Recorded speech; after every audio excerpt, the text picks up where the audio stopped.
Please can you stand when addressing the council? To enable your microphone, please press the middle button, which will turn green, and the microphone will light up red at the top. Please also remember to press the middle button when you have finished speaking. It is particularly important that all members use their microphones so that the audio can be picked up for the live stream. In the event of a fire alarm sounding during the meeting, please stand and follow the meeting administrator to the fire evacuation point outside the building. I would also like to remind you that this meeting is being live streamed on the Council's YouTube channel. As usual, I would like to politely remind all members that due to the nature of the Council's camera and microphone tracking systems, it is possible that you may appear on camera at times even when you may not necessarily be addressing the Council. For example, when the cameras are panning across the room or a colleague in your vicinity is speaking. Please be mindful of this at all times and act appropriately according to your use of mobile, including your use of mobile phones. Thank you very much. I'd like to take this opportunity to welcome Susan Jones, the new Director of Finance and Corporate Services, the Council's Section 151 Officer, to her first meeting of the Council. Suzanne joined us on the 2nd of October 2024. So, well, you're very welcome, Susan, and I hope you enjoy your first couple of weeks. And I'm sure everybody else will hope so as well. Thank you. Apologies. Are there any apologies for absence? Yeah, apologies, Chair, from Councillor Butler, Harvey and Hodgson-Jones. Thank you. We now move on to the next section, prayer.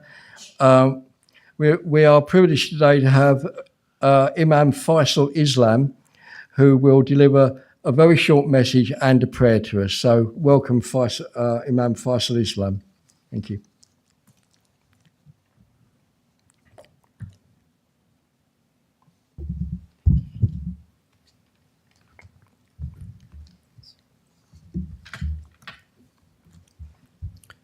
Good evening, all. Good evening. I'd like to share a short message with you with the customary practice in our tradition with a small verse from the Quran. We have honored the children of Adam and carried them by land and sea. We have provided good sustenance for them and favored them specially above many of those we have created. Verse 17, chapter 17.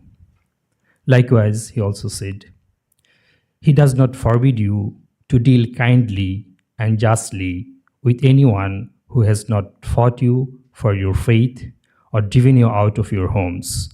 God loves the just. Verse 8, chapter 17. So, based on these two ayah and two verses, Muslims believe that God has elevated the status of human beings among all other creatures, irrespective of faith, gender, and color.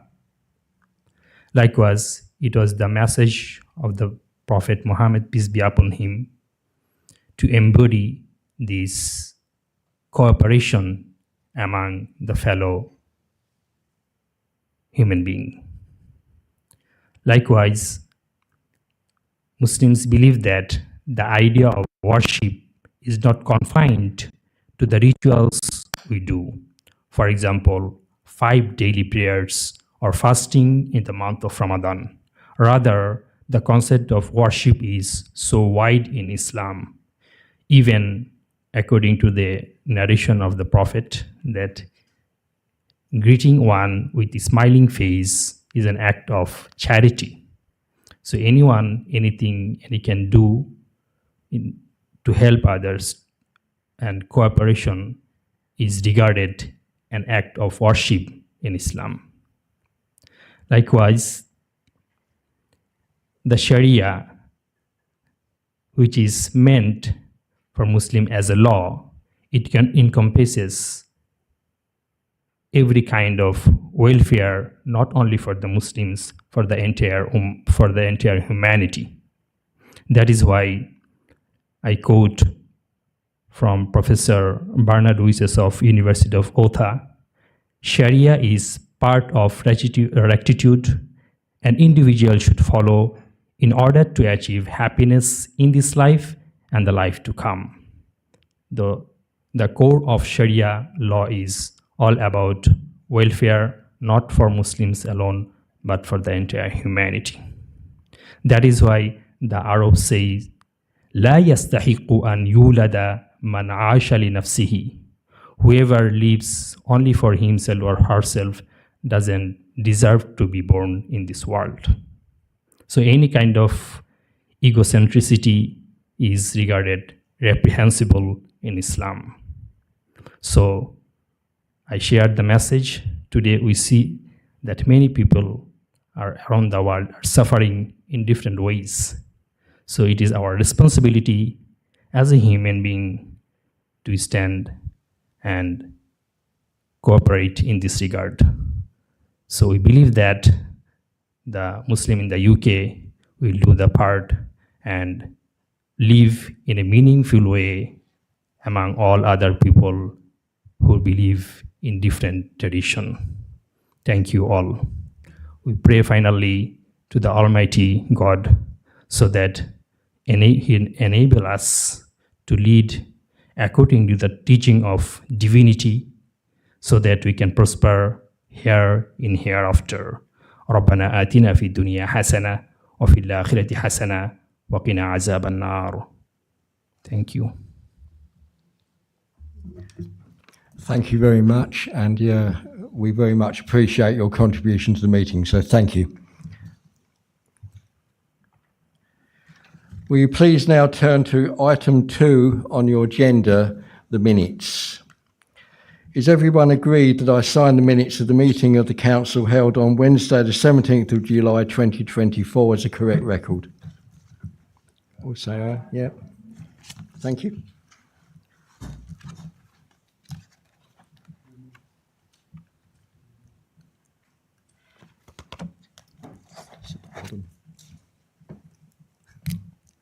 Does help. Okay. Thank you very much. Right. Item number 3, members' interests. Are there any interests the members would like to declare in relation to any agenda item this evening? May I remind members that those who have or may be in receipt of winter fuel allowance to declare an interest for item number 7, which they can do now by raising their hand. No, thank you. Point of order, Chair. Given the topic of the motion that will be presented, members that do have a pecuniary interest due to having received that payment, should they participate in the debate of that agenda item? Down here. Yes. Yeah. Okay. Thank you. Yeah. Okay. Item number 4, returning officers' report, St Neots Eaton's by-election. As members will be aware, by a by-election. Sorry. I think Councillor Butel. All right. Sorry, just Councillor Butel wished to speak. Thank you. Sorry, Chair, I didn't quite understand that. So if you have received the winter fuel allowance and you're now not going to receive it, you shouldn't be involved in the debate. Is that right? No. No. If I may, Mr. Chairman. Tom, do you want to, or shall I? I don't want to, Michelle. It's not a pecuniary interest because we're not the decision maker, so it's not dissimilar to council tax in terms of the level of interest.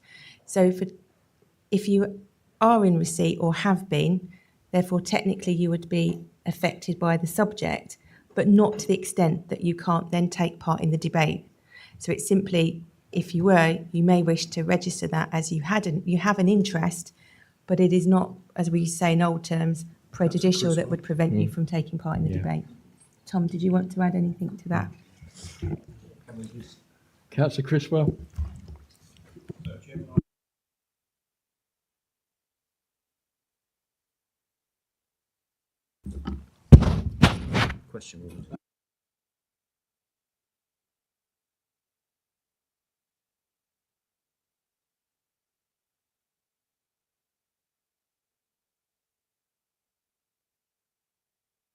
Can we have a show of hands, please? Okay.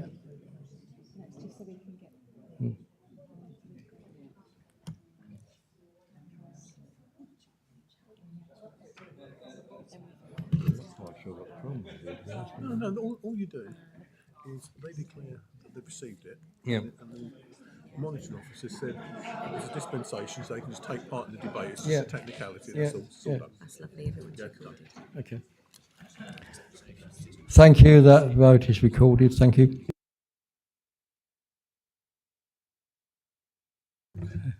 Okay, I will now move on to item number 4, as returning officers' report, St Neots Eaton's by-election.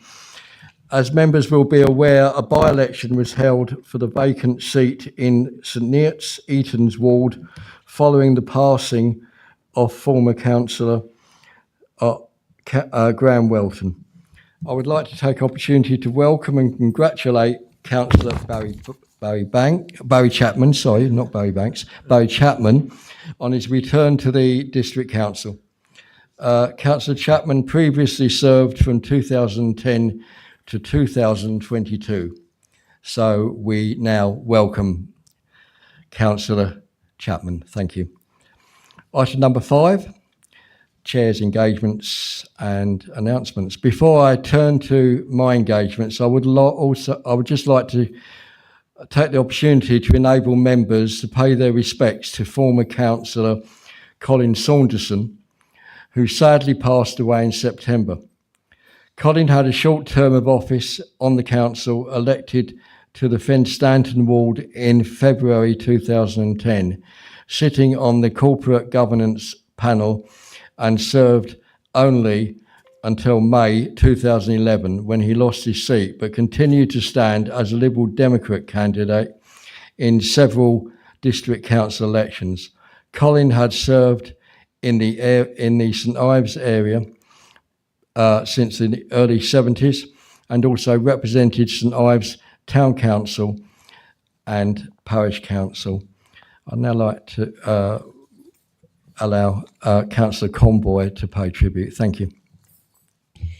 Thank you, Chair.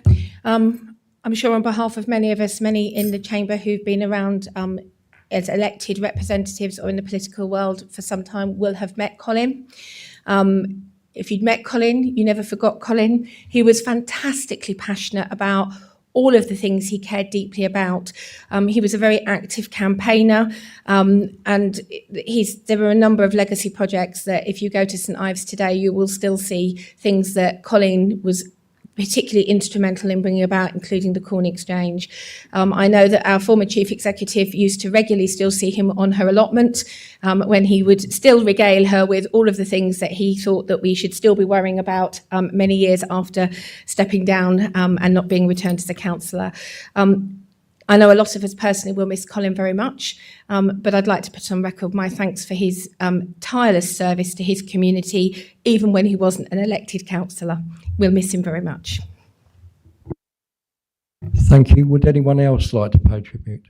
Thank you, Councillor Cadareri. Thank you, Chairman. I know Colin very well because he's one of the directors of Kapalk, which I'm on as well. So Colin has been doing a lot of work for Kapalk. He actually introduced the QuickBook, which is helping the most of the councils in the area and in the region. So I would like to say rest in peace, Colin. Thank you. Thank you. Councillor Tevlin. I'd just like to pay my respects as well to Colin. I've gotten to know him quite well over the last couple of years, and his passion both for Funstanton and St Ives.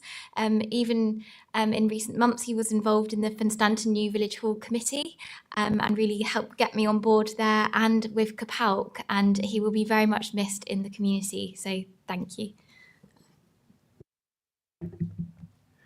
Yes, Councillor Wells. Thank you. Thank you, Chair. Just to add to the previous kind words about Colin. Colin, as we said, as Councillor Comboy has said, was passionate about getting the best for St Ives.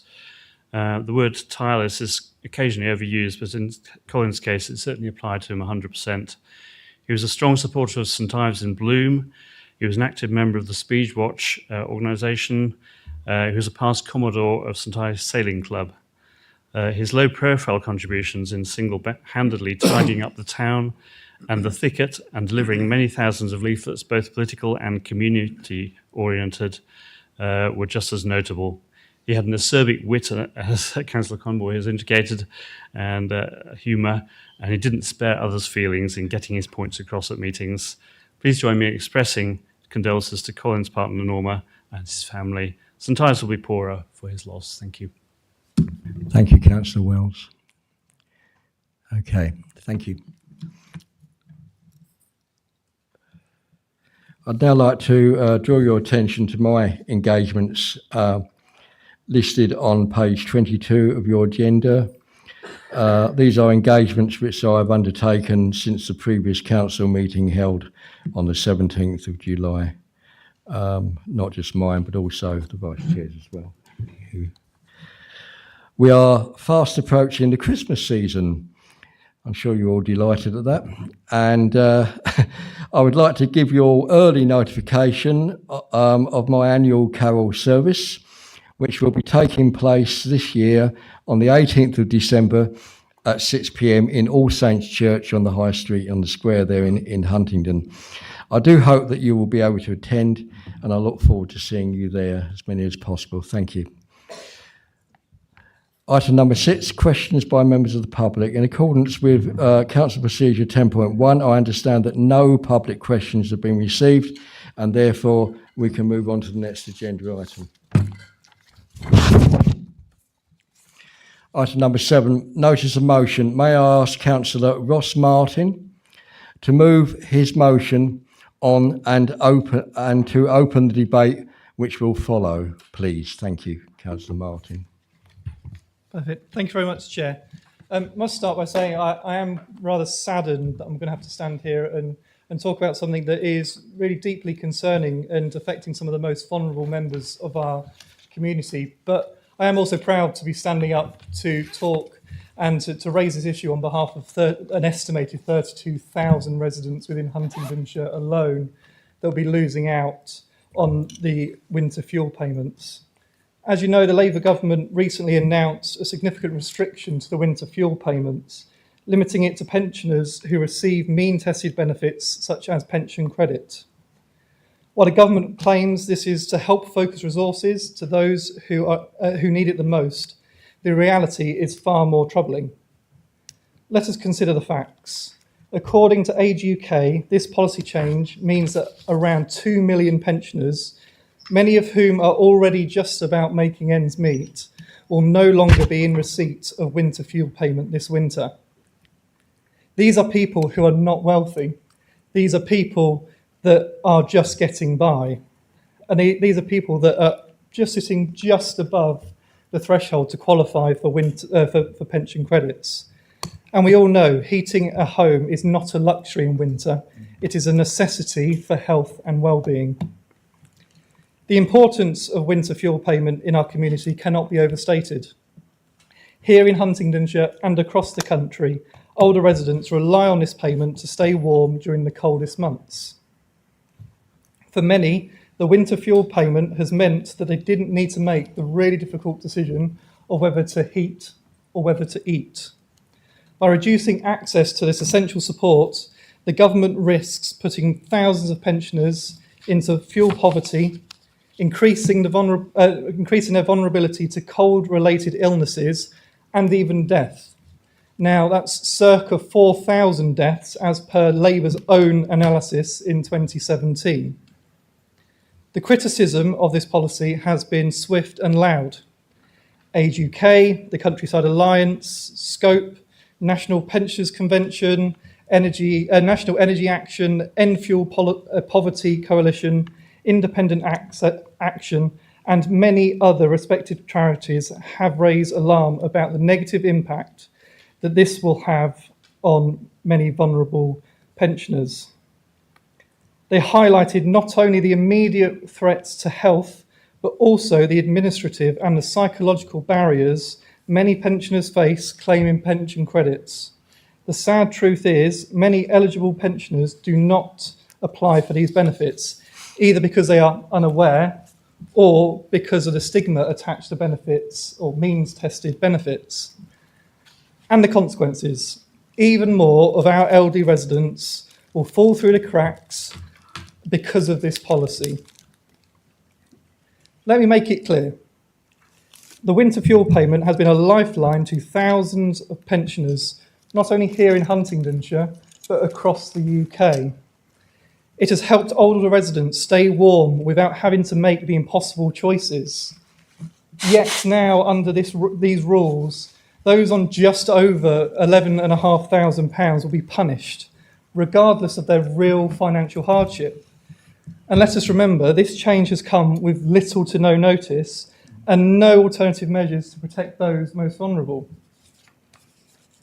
Now, the idea of means testing sounds reasonable at first glance, if I'm completely honest, but it fails to consider the practical realities facing many pensioners.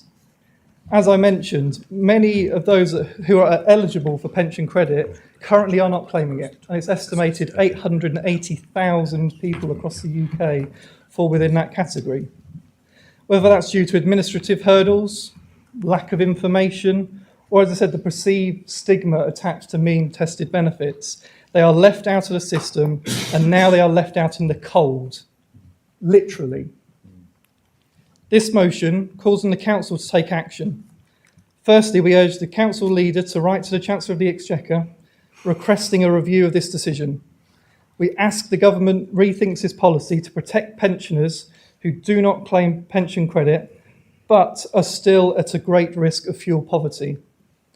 We believe that no one should have to choose between heating their home or feeding themselves. Secondly, we propose that the Council joins the wider effort of signing the Age UK Save the Winter Fuel Payment for Struggling Pensioners petition and encourage all councillors like myself and the community to do the same. This is an opportunity for all of us across this room to stand up on behalf of the elderly residents and push a policy that will keep them safe and warm during the harsh winter months. Lastly, we commit to boosting local efforts to promote pension credit uptake through council services and partnerships with local charities and community groups. We can make sure that eligible pensioners know what support is available and how to claim it. By doing so, we can ensure that no one is left behind, especially as we head into what could be one of the most challenging winters in recent memory. In conclusion, Mr. Chairman, this motion is not just about reversing this policy decision. In fact, we cannot make that decision here. That is for central government. But what it is about is protecting the most vulnerable residents from the dangers of fuel poverty. It's about fairness. It's about dignity. It's about compassion. I urge you all to support this motion and send a strong message that we, as a community and as a council, will not stand by while our elderly are put at risk. Let us ensure that they have the warmth and the support they deserve. Thank you very much, Chairman. Thank you, Councillor Martin. Do I have a seconder, please? Councillor Butel, thank you. Okay, I'd now like to open it up for discussion on the floor. Councillor, sorry. Chairman, sorry, I reserve the right to speak. Yes, right. Okay. Councillor Conboy. Thank you, Chair. As a courtesy, I'm going to start by standing, but if you'll forgive me, and I've already spoken to the Leader of the Opposition, there is no slight intended. The osteoarthritis means that I'm in a great deal of pain this evening, so Yes, I hope you'll indulge me, please. Councillor, allowing me to sit. Sit. Yeah. Thank you very much, Councillor Martin, and thank you very much for the tone in which you delivered this. I have to be honest, I think my personal concern, and probably the concern of some on this side of the council, is that this motion has been put to every council in the country, and therefore it feels like an overtly national political move. But thank you for putting the case for Huntingdonshire, because that's something I think we can all agree on. I am going to have some difficulty, though, because it's part of that national rhetoric. I'd remind everybody that as a joint administration, we committed, when we first came together as a joint administration, that we would listen and respond to residents' concerns. And I hope that you'll hear that tonight in what I'm going to reflect back. We also said that we'd improve the tone of debate. So please notice that the tone that with which you have started the debate, and I hope to continue, is very much in that working together for the greater good of our residents. As you've already said, we know that Age UK have already identified a significant number of people who may well be affected by this. And as you've rightly identified, a significant number will be our Huntingdonshire residents. And I don't think any of us would want anybody to be put in the position where they really have to choose over heating or eating. And I'll remind Council that one of the first motions that we brought as a joint administration was about the cost of living crisis and that very practical challenge that many families and individuals were going to be facing. So it's something we care passionately about. Having said that, many of our pensioners are in fact eligible for pension credit but don't claim it, as you've indicated. Now that's something we can actively work towards in terms of making sure that those that can and are eligible know that it's available and can access it. And we know that part of that is the perception about whether somebody is in fact eligible. So it's not that there is always stigma sometimes, but sometimes people simply think it's not something accessible to them. And we know that discomfort in claiming it, that stigma can be a real blocker in terms of people moving forward. The additional strain that this decision will place on vulnerable pensioners, many of whom who don't claim it, is going to exacerbate their financial hardship. And like you, that's something that worries me personally. That's a significant concern. So I'm going to do something that you might not expect us to do. We're not going to amend the motion, but instead I'm going to tell you what we think that we might want to do from this side of the chamber. And I'll allow my colleagues obviously to speak, and they may well have other views. But there are some things that we can do, and I'm going to refer to do, enable and influence, our 3 words that we talk about on a regular basis. So the things that we can do: we will help signpost those who are eligible to apply for pension credit. We're going to try and encourage people to realise that it is more accessible than they've understood, and actually get people the help that they are entitled to. In terms of enabling, we're going to work with our partners to use our share of the additional 421 million household support fund as effectively as possible to support vulnerable households in Huntingdonshire, building upon the Council's expansion of the eligibility criteria for council tax support. And then finally, we're going to continue in terms of our influence, which I think is the point that you were making around sending a clear message. We'll work with our peers across the local government landscape in Cambridgeshire to support the cost of living issues for residents and to try and meet those needs as effectively as possible. You already know that we're doing quite a lot of work in this area, and I'm sure some of my colleagues will want to talk about some of that, but you have a commitment that we don't necessarily need a motion. There's a lot of things we're doing. We will continue to do those, and like you, we agree that actually putting our residents front and centre and our most vulnerable residents is something it's very, very easy for us to agree on, even though I personally am going to struggle to support the motion. Thank you. Thank you, Councillor Conboy. Anybody else wish to speak? Yes, Councillor Ferguson. Thank you. Thank you, Chair, and thank you to Councillor Martin for bringing this motion. I think we don't have enough motions at this council, so it's good to be back into the habit of debating sensible things. This administration recognises that the UK is experiencing unacceptably high levels of poverty, and in certain demographic groups, that's unfortunately reached appallingly high levels of poverty. Preventing residents from entering crisis and rescuing people from crisis are two of our most prominent corporate objectives and ones which we take incredibly seriously. And when I say take seriously, I mean by taking real action rather than just writing letters to ministers and signing petitions. A year ago, I stood in front of you to propose a new council tax support scheme which was voted for by the vast majority of this chamber and which I'm very grateful for.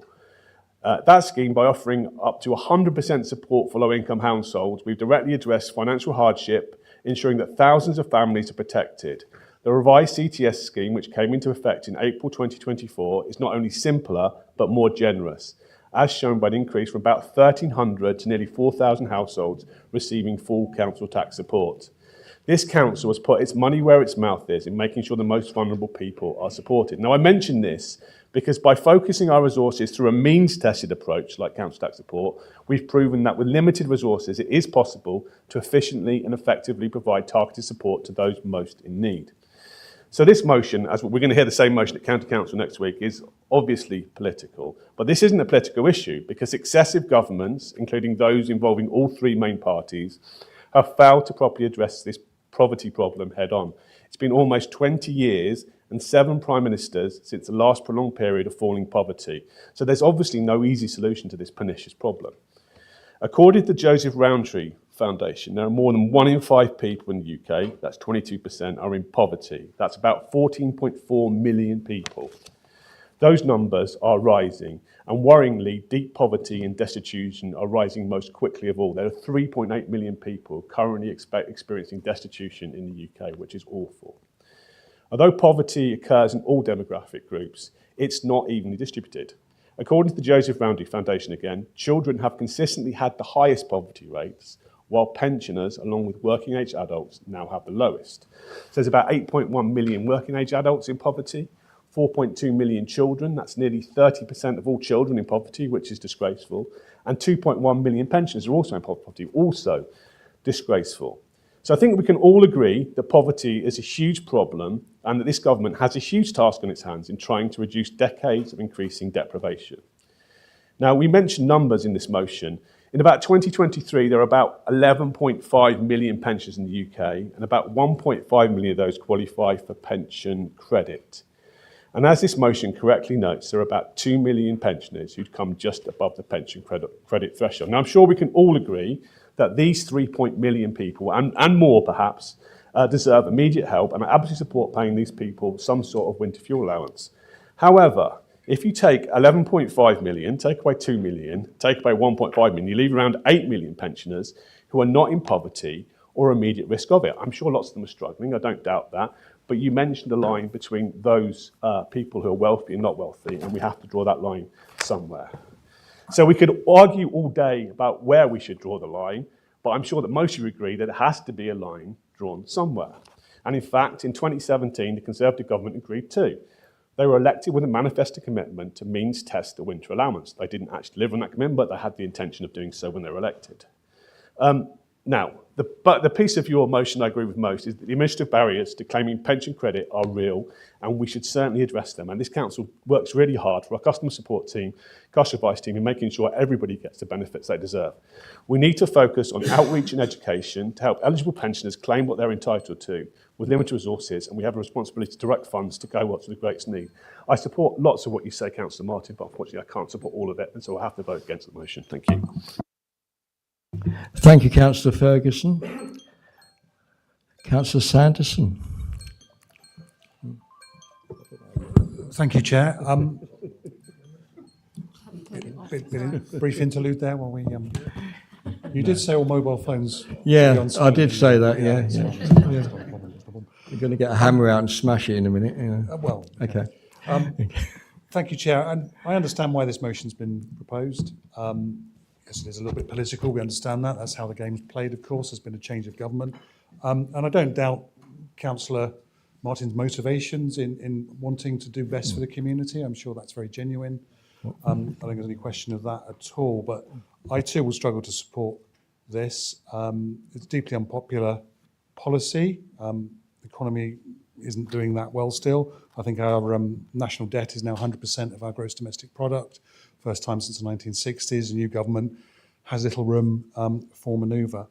But a couple of words or paragraphs rather on some of the other things that we can do to help this Household Support Fund, which is run through the County Council. That's been reinstated by the current Labour government. I think our allocation is going to be around £3.5 million. That's what it was earlier in the year under the Conservative government. Around £2 million of that will go towards holiday.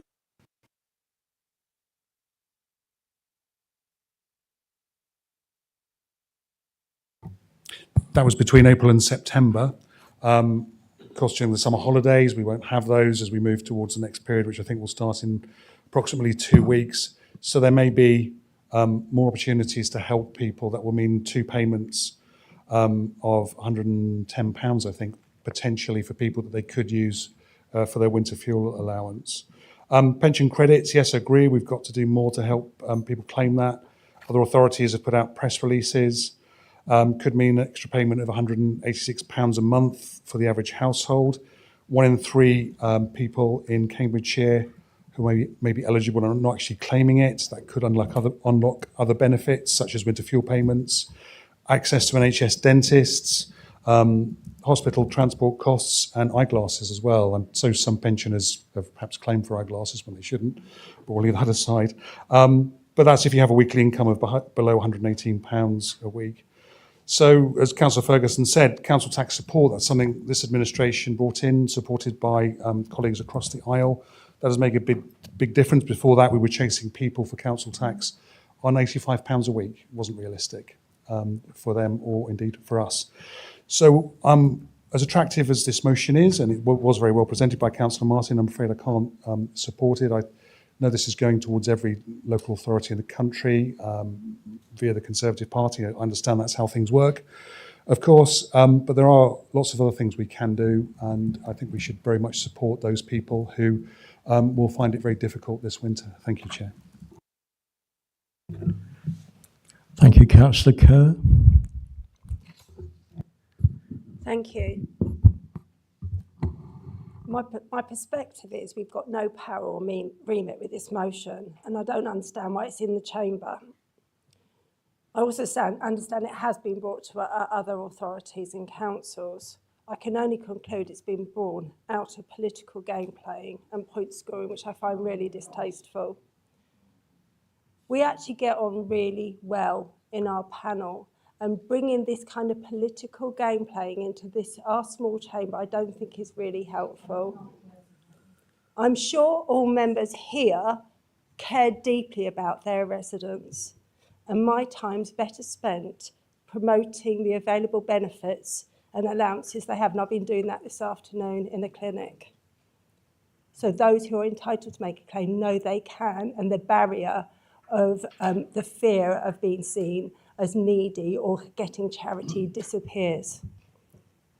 This politically loaded motion, I can say that because I believe it is, offers nothing tangible to help our residents, and it should not have been brought to the chamber, so I won't be supporting it. Can I remind members that we need to be polite and allow people to speak? Everybody's entitled to their opinions, and we shouldn't have catcalling or anything like that going along. Thank you very much. Councillor Lowe, please. Thank you. Thank you. My previous role outside of the chamber was warm home surveyor for another local authority, and I used to go around visiting elderly and young people who are in fuel poverty with extremely high energy bills, mainly because they're on electrical heating systems, so storage heaters, which aren't exactly the best form of heating either. My whole point with this is that when you can't have your heating on, damp and mould persists. And as we all know, mould can cause extreme health conditions or make existing health conditions worse. And I think it's why we wanted to bring this to the full council, because we want to help residents who are affected by this. Because 7, 8, 9 years ago, people were still struggling with their heating, and I was going around to various residents where they hadn't got the heating on, and it was quite obvious they didn't have it on because of the windows and everything and the mould growing everywhere. What I would like to know is, you say about signposting those residents that are going to be affected by this. How is that going to be done? Because not many people of the age group concerned will be going online. I visit an 85-year-old on a regular basis through Age UK, and she's concerned about her heating, and she has to be warm for her health reasons. So please, can you ensure that you either send letters out to all those affected by the cut in the winter fuel allowance and ensure that everybody is aware of it and the stigma can be taken away from applying for these benefits? Thank you. Thank you, Councillor Lowe. Councillor Niche. Thank you, Chair. I'm going to talk about one which is a completely non-political, because it's about an individual, and there are many individuals that I'm going to talk about out there which fall into this trap, and it's the trap where you just don't hit the pension credit limit. You're just above that. This individual, 92-year-old woman, lives on her own. She's waiting for a hip operation. Now, the reason that makes a difference is because she then fell over and broke her arm, which means she now has to pay for care at £600 a month. So on top of that, she pays about £250 heating because she's not allowed to move around the house, so I have to have the heating on. Fortunately, probably not today. But because she has a slight top-up in pension, it takes her over that threshold. Now, I'm not against the general method of saying it shouldn't be thrown out to everyone, although there are some reasons why that makes it cheaper, because it seems to have a bureaucratic system in there. But to actually suddenly cut it with no thought to those people that are just above that threshold, there's no means they're going to get within that pension credit perspective, and they're going to be slightly worse off, you could say, but actually where it really counts in the winter time, when suddenly they're going, oh, I'm not going to get that this year, so maybe I'll turn it down a couple of notches. Now, for someone like majority of us, that probably wouldn't matter so much. But to somebody who's confined to a chair all day, every day, has to turn that notch up a bit. And fuel has gone up, which I can't work out why, well, the cap has, considering everything else is coming down on fuel perspective. So I think this motion is not politically pushed, as you might well consider it is. It's actually there to look at a large vast of residents we've got that fall in that gap, no matter what we do, whether they pick it up on social media, which is highly unlikely, they will not still fill within that gap. Yet, with their additional expenses, whether it be heating or care, which people forget how much that is, they're going to feel a real pinch. And they do not come with any of those gaps. So I just bear in mind to think about those people in that area that you're now potentially thinking, yes, it's not potentially going to change anything, but it might make them feel different. Yet by doing nothing, they go, well, district council don't care, or the council, because no matter what council it is, it's always going to get blamed for it. We'll probably get the whole blame for not actually paying the winter fuel allowance anyway. But I'd just like you to bear that in mind when this motion is just asking for something to be said and sent to just highlight that this district council does care about these people that are going to fall in that gap. Thank you, Chair. Thank you. We have four people lined up to speak. After that, I'm going to call the vote. Thank you very much, because of time constraints. Thank you. Councillor Hassel. Sorry. Thank you, Chair. Thank you, councillors. I do have some reservations about this motion. I find that I can't support it because I personally agree with the means testing of the winter fuel payment, as it ensures that support is directed to those who most need it. I think the crux of this debate is very much about the level with which that benefit is directed. to Karen Shanish's point.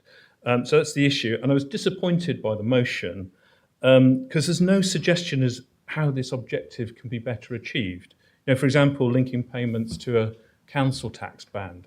So there isn't really anything that we can put forward that's effective to the government, really.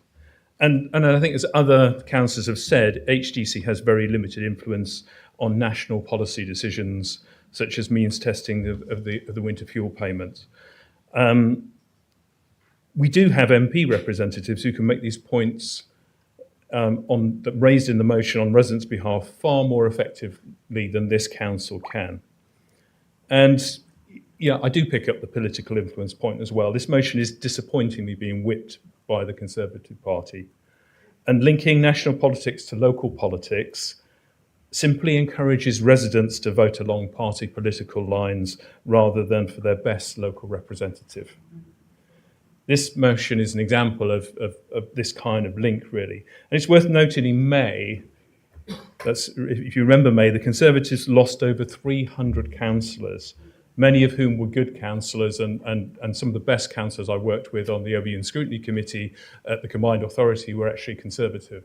And some really good councillors lost their seats, not because they weren't good, it's just they were wearing a blue rosette and because everything links through to national politics. So given these points, I believe it would be more effective to focus on the initiatives that we can influence. And I totally agree with promoting the uptake of pension credit through council services and partnerships with local charities and community organisations, rather than agreeing to something which is kind of really a Westminster bundle of items. So I'm afraid I can't support it, although I obviously empathise with the group that we're trying to target. Thank you, Councillor Hassel. To speak next is Councillor Davenport-Ray, followed by Councillor Gray, and then Councillor Butel will give her talk as well. Thank you very much. Thank you.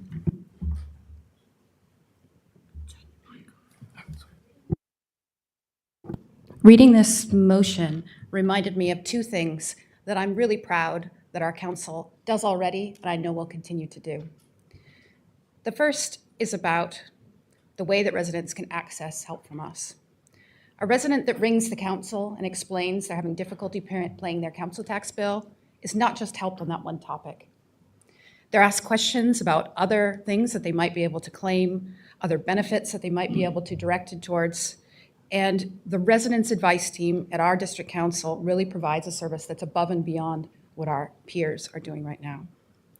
The second is the fact that our council has a dedicated officer encouraging means-tested funding to retrofit homes across Huntingdonshire that are still using oil to heat their house. And I'm hearing some really amazing stories coming from that officer about elderly residents who've been living in cold conditions for quite a while that are now feeling warm and comfortable this winter with her help. I think there are real, tangible things that this council is doing and will continue to do to help in this exact situation, and I'm really proud that we're doing them. Thank you, Councillor. Councillor Gray. Thank you, Chair. Pleasure to be called to speak. I appreciate that. This debate has taken a very curious turn. Not really the way that I thought it might go. Let's just focus, can we, on the three requests that are in front of us. One is that we ask the council leader to write to the Chancellor of the Exchequer. Wow, a tremendously controversial thing that we are asking to do there. Clearly she's juggling, well, a £22 billion hole has become a £40 billion hole. Where we'll be in a couple of weeks' time, who knows? But it's not exactly controversial to write to the Chancellor of the Exchequer and express concern. So that's the first request. Looks like we can see the way that this is going. So nobody agrees that we should write to the Chancellor and say, you've got a few more days, Mrs. Reeves. You might like to think again about this. The second is to commit the council to signing a petition of an independent charity called Age UK. I mean, who over here is opposed to Age UK? I mean, great charity, independent charity, not a Conservative Party charity, but an independent charity. Can't see what the issue to supporting that is. And I think there's been general agreement this evening about encouraging the take-up of pension credit, which is the third item on there. So I'm very curious. I'm sort of perplexed as to what the opposition to this motion is. I'm hearing that it's political. Yes, it is political. This is absolutely political. It's a political choice. The Liberal Democrat candidate, councillor sitting over there, your party opposes this. Councillor Davenport Ray, your party opposes this. We don't have any Scottish National Party members in here. They oppose it. Independents, you can do whatever you want, and you will be judged, I think, accordingly on that. So I keep hearing this, oh, I'm really sorry, but, terribly sorry, agree with the principle of it, but I can't support the motion. Three very straightforward things there that you this evening are being asked to make a simple decision about whether you support them or you don't support them.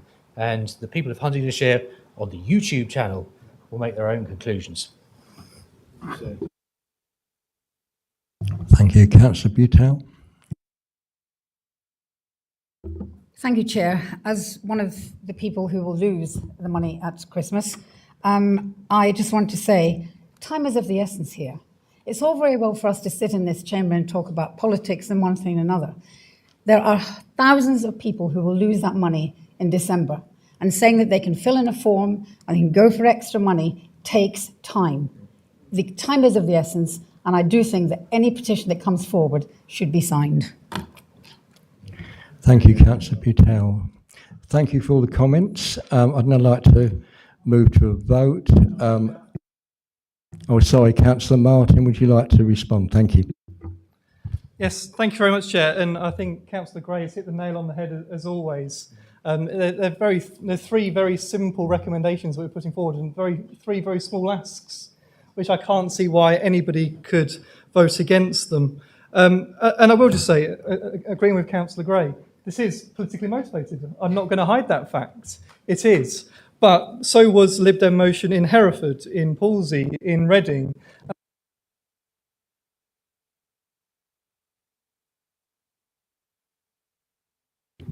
You're saying that this is just a Conservative Party thing.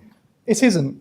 And actually, if you have a look at our motion in comparison to other motions across other councils, we did tone down the Labour tax, because I don't think that's the way that we should be doing it in this council. I think that we should be looking at some very, very fair and open asks of this council and putting them forward to members. So this whole narrative of we can't support it because it's overly political, I'm sorry, we're all elected. This is a political chamber. Every single one of us stood in here for a political reason. Yes, we're Conservatives. Some of you are Lib Dem, Labour, Independent, Green. Independents will have, it's completely up to them how they go, but the Lib Dems are voting against this on a national level. Councillor Hassel mentions about the MPs. Sam Carling voted in favour of it. Ian Sollom, the Lib Dem, voted against the motion in the House of Commons, as did Ben Opsy-Jeckty, Conservative MP in Huntingdon. So quite clearly, the Conservatives and the Lib Dems are against this policy. So I don't know why these three simple asks are completely against voting for you guys. It really does baffle me, Chairman, that we've taken this turn. I think it's quite a simple, open, honest and fair motion. And obviously, we'll all be supporting it. And, Mr Chairman, under Standing Order 16.4, I'd like to request a recorded vote on this. Thank you very much, Chairman.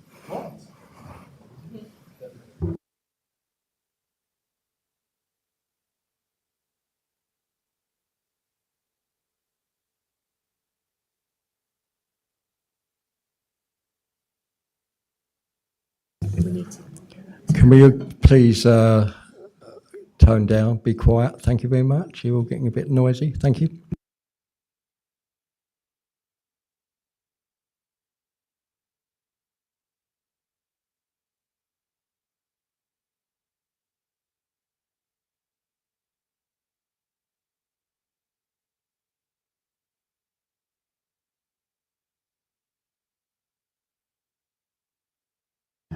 Can we have a show of hands, please, for who wants to have a recorded vote? Thank you very much.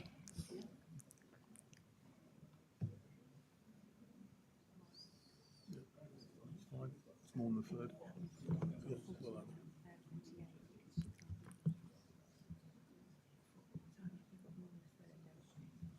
I think we have got more than a third, yeah. Yeah, more than a third.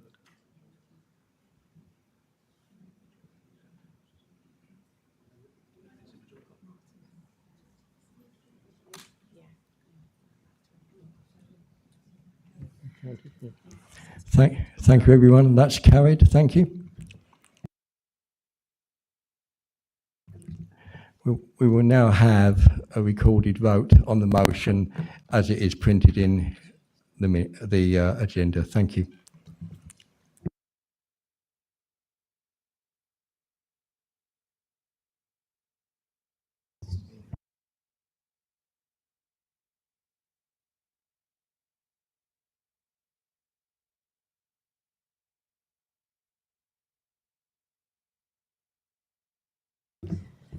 Moving to the recorded vote, if members could indicate if they wish to vote for, against or abstain. I'll read out your names.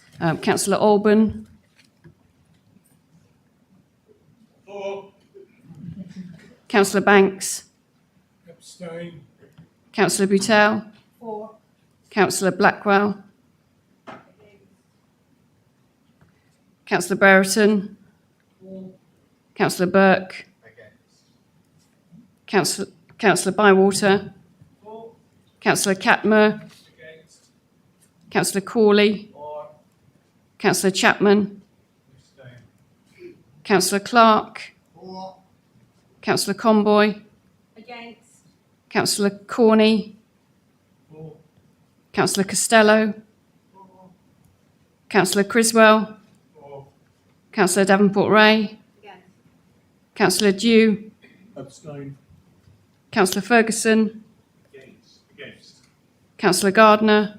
For. Councillor Gledo. Against. Councillor Gray. For. Councillor Golson. For.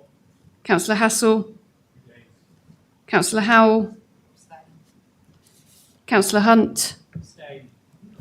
Councillor Jennings. For. Councillor Jordan. Councillor Marion Cadware. Councillor Patrick Cadware. Councillor Keane. For. Councillor Kerr. Councillor Lowe. For. Councillor Martin. For. Councillor McAdam. Against. Councillor Brett Mickleborough. Councillor Debbie Mickleborough. Councillor Mockball.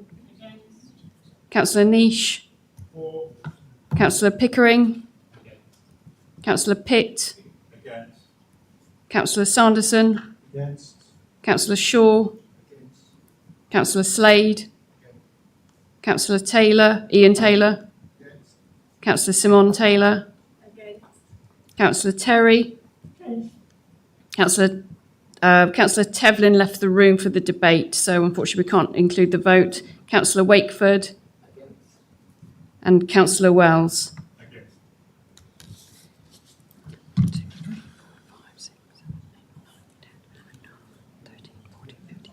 17. I've got 17.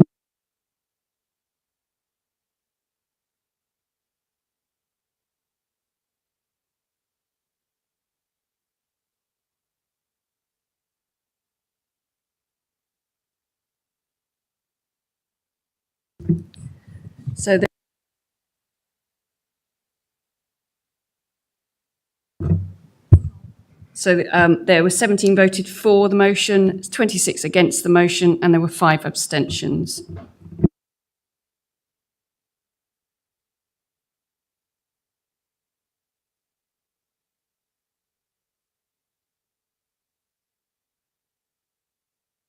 Yeah, sorry. Thank you very much, everybody. The motion has failed. Thank you.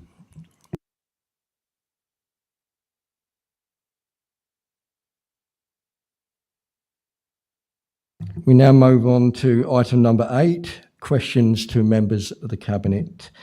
I remind everybody that questions must be relevant to matters which the Council has powers or duties, must not relate to an item which is included elsewhere on the Council agenda, since they can be raised at that point in the meeting. Should be limited to obtaining information or pressing for action, must not divulge or require to be divulged confidential or exempt information, and must not exceed 2 minutes in duration.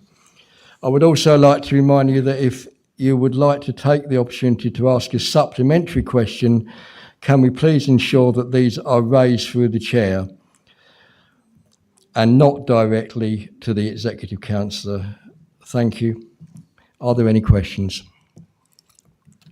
Councillor Keane? Yeah, Councillor Keane.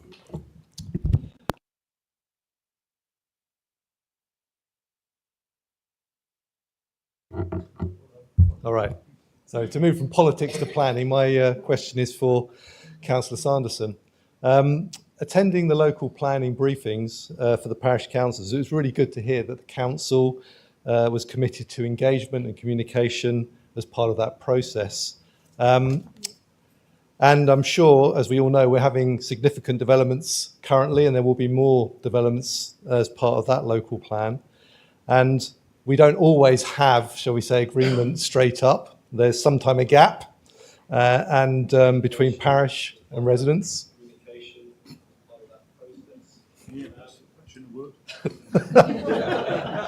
No pressure, thank you, John. And the proposed development application, so this can lead to appeals. During an appeal, where there is a kind of late agreement by the district council and the development, can the portfolio holder share with the council what factors does the council use to suggest withdrawal or get an amended agreement on an appeal? How will other authorities and residents be kept updated on these changes? And how can we ensure that other authorities or residents do not incur costs unnecessarily defending appeals that are agreed late in the appeal process? Thank you, Chair. Thank you, Councillor Keane, for your very thoughtful question there. So appeals arise in two instances where the local planning authority refused planning permission and if an applicant appeals against non-determination of a planning application. The government's published advice on appeals process that's accessible online. So I'd encourage all interested parties to read that advice in the first instance. So if anybody in your respective wards has questions that cannot be answered through that guidance, please engage with the planning team. In terms of planning decisions, all decisions are accompanied by an officer report, and that will set out the rationale for arriving at the recommendation. In terms of the factors that influence the council's position through the course of appeal, each appeal is considered on its own merits. So matters can evolve through the course of that appeal in accordance with the appeal guidance. So if you have a specific appeal in mind, happy to talk to you offline. Encourage all members to engage with the case officer, respective case officer, and they can explain that particular appeal to you. Again, I strongly suggest that members and members of the public as well engage with the Chief Planning Officer for further guidance on the approach to appeals and challenges to the Council's decision-making process, alongside how robust legal representation is balanced against costs to the public purse. That's obviously a very important factor. All applications, as I said, are considered on their own merits against the local development plan and all material considerations. And all decision and reports that go to DMC, as I said, will be accompanied by an officer report that will weigh up the planning policy against any material considerations and arrive at a recommendation. So, as I said, happy to engage with Councillor Keane or indeed any member who wishes to take that further. We've got a very experienced team of officers, a very effective team. That's monitored, our effectiveness is monitored nationally, along with other local planning authorities. In the past 12 months, we've dealt with over 2,700 planning applications of all types, so that's household, commercial, agriculture. And in that time frame, 53 appeals have been lodged with the planning inspectorate, and 10 of those were allowed. Councillor Sanderson, can I ask you to round it up, please? We're coming up time. I just actually finished there, Chair, so thank you. Okay. Councillor Jennings. Thank you, Chair. My question is for the Executive Councillor for Parks, Countryside, Waste and Street Scene. And I'd be interested to know whether she has any plans to offer incentives for parking in our market towns at Christmas this year.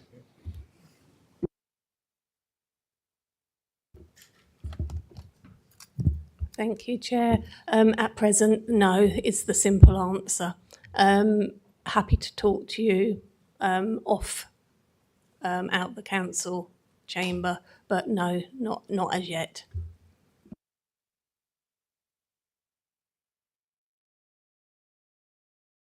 Councillor Jennings would like to respond. Thank you. Yeah, thank you, Chair. Through you, I'm sure that Councillor Taylor is well aware of the situation in St Neots, where we've had a year of disruption with the ongoing works in the Market Square, and I think that given we've discovered that we've a nice little bonus coming through of extra interest income this year, that it might be a nice use of some of that income to try and offset and give something back and back to the high street to try and encourage people in at Christmas. Thank you, everyone. Due to time constraints and the number of people that wish to speak, after Councillor Alban, I will not be asking anyone else to speak. Thank you. Yeah. Councillor Goulson, please. Thank you, Chair. My question is to Councillor Sanderson again. With the current government's position on planning, and indeed that Parks HDC may ultimately have in all planning decisions for our town, villages and people, I understand that we may well have near 40% increase on the build numbers, up to 2,000, over 1,200 houses per year. There was even noise around the application refusals being reviewed at government level. I'm sure that we hope this was just speculation of new inexperienced ministers. That said, why are we pushing with what seems undue haste to deliver our local plan? Thank you, Chairman. Thank you to Councillor Goulson for that question. I don't believe we're progressing this with undue haste, the local plan, that is. We would have undertaken consultations in the summer, but obviously with the general election being called on the 22nd of May, we went into purdah, so we had to delay things slightly. In terms of the numbers, we've not decided on our development strategy yet, or which proposals will be considered in the future. What we do have is 369 sites submitted as part of the call for sites under the local plan. So we are in a very good position to be able to consider and respond to the numbers that will be required under the NPPF. And again, I'd just like to take this opportunity to thank all those members who sat on LPAG, Local Plan Policy Advisory Group, of which Councillor Goulson was one. One of those. They worked extremely hard, and I believe they came up with a lot of excellent work, which, as I said, we're now up to consultation on that at the moment. Thank you. Thank you very much. Councillor Martin. Thank you very much, Chair. My question is to the Executive Leader. Obviously, we've all seen recently the flooding that's happened not only across our district, but especially in the area of the Great River Ouse and across the country more generally. And I'd like to say the HCC's response to the flooding was fantastic in comparison to other agencies. Speaking to residents on the ground, they all said that they'd heard from HDC where they hadn't heard from a lot of the other agencies. And considering we only play such a small part in a flood response, I think it's really good that we're getting that on doorsteps and people are very positive. So I think that that's something that we need to go away to the team and just say thank you again and congratulate them for all the work that they did during that very tough period where there's a lot of high emotions, as we're all aware, and we can understand. My question is, how are we going to do a lessons learned from this process? And then how are you going to use our do enable influence to ensure that the other agencies in this region also do the same and include members from across the chamber? Yeah, we've got a flood expert on our side in Councillor Gardner, who's on too many flood groups, quite frankly. But how are we going to link it all back together and do a lessons learned to make sure that we can, moving forward, we get the right outcome for residents? Chair, through you. Thank you, Councillor Martin, and forgive me for remaining seated. Thank you. That's a gift of a question because I personally was a councillor having to deal with the floods in 2020. In fact, I thought they were more recent than that. I think that's the scars that we all bear when we go through this with our own communities. it's absolutely devastating for those families who do have water in their homes or in their businesses. And I think the most important thing is always that lessons learned around what did we learn from this experience? How do we help those going forward to, I hope, not find themselves in that position where they are able to do something about it, but more importantly, how do we get the right help and support in place? So whenever there is what is considered a major flood incident, I have to say if it's a single home, for that homeowner, it's still an incident and it's still major. But when we have something that is nearer this scale or bigger, the District Council always does a review. Having been involved in that before, I can promise you it's always cross-party, it's with ward members, and we always make sure that we work because it's lessons we learn across the chamber and through all of the organisations involved in that response. So whether that's District Council, County Council, Lead Flood Agency, the police and the other emergency services, Environment Agency, or any other groups that have been involved, including sometimes our voluntary services, we always have to learn those lessons. The very important thing is, on the back of the floods in 2020, we were able to put an awful lot of very valuable information on our website available to help householders understand how they can prevent flooding, what they can do when flooding may happen, and it walks you through the sequence that you may find yourself in as a householder, right the way through to what might you need to do if you've actually experienced water in your home or your business. We will be going back to make sure that information is out there. There's a session for members coming up this month which will focus on flooding and sharing that information. And I also hope that those councillors who've been through this experience will share their experience with other councillors, because I think we can all learn from that moment when suddenly you realise on your patch there's an issue unfolding and everybody looks to you and you think, I'm not entirely sure necessarily what to do, because if you've had that experience before, like regrettably Councillor Gardner has, there may be a fairly well-practised emergency response, both very local and wider. If it's the first time it's happened in your patch, that can be a very daunting experience. So we're going to do a session for you, and I hope that will be appreciated. If there are things that people would like that we are not going to cover, we'll pick those up and we'll respond to those. But thank you very much. Thank you. Councillor Hunt. Sorry, this is a bit irregular, but it's an offer of help. So I sit on something called the Regional Flood and Coastal Committee, which is the interface between the Environment Agency and the principal authorities, which means mainly county councils, but also flood experts. And so we meet every 3 months, and we're meeting tomorrow. And I always raise our local issues there, not as a district councillor, but a county councillor. If you want to shoot me some notes of some of your top concerns, I'm meeting tomorrow at Brampton. I will try and get those in front of the Environment Agency. I've been trying to put the boot into them, to use rather vulgar language, because of the issues at St Ives. We've been big issues with Brownshill Sluice and St Ives Sluice, which I've been raising, which we had the meeting in as well. So anything that we can do together to put pressure on the Environment Agency, who have very limited resources, I'm always happy to do. Councillor Martin, did you want to come back with a comment, please? Thank you. Yes, thank you, Chair, and thank you very much for the response from both of you, definitely. The only one concern, or really big concern, that I do have from the flood response is in regards to waste collection. So obviously some of the streets were flooded for more than 2 weeks, so therefore their bins were overflowing by the time their bins could next be collected. So I was wondering whether you can go away and try and find a better solution if it happens again, that bins are still collected. Thank you. Councillor Conboy. If I may, Chair, I had personal experience with this in my ward.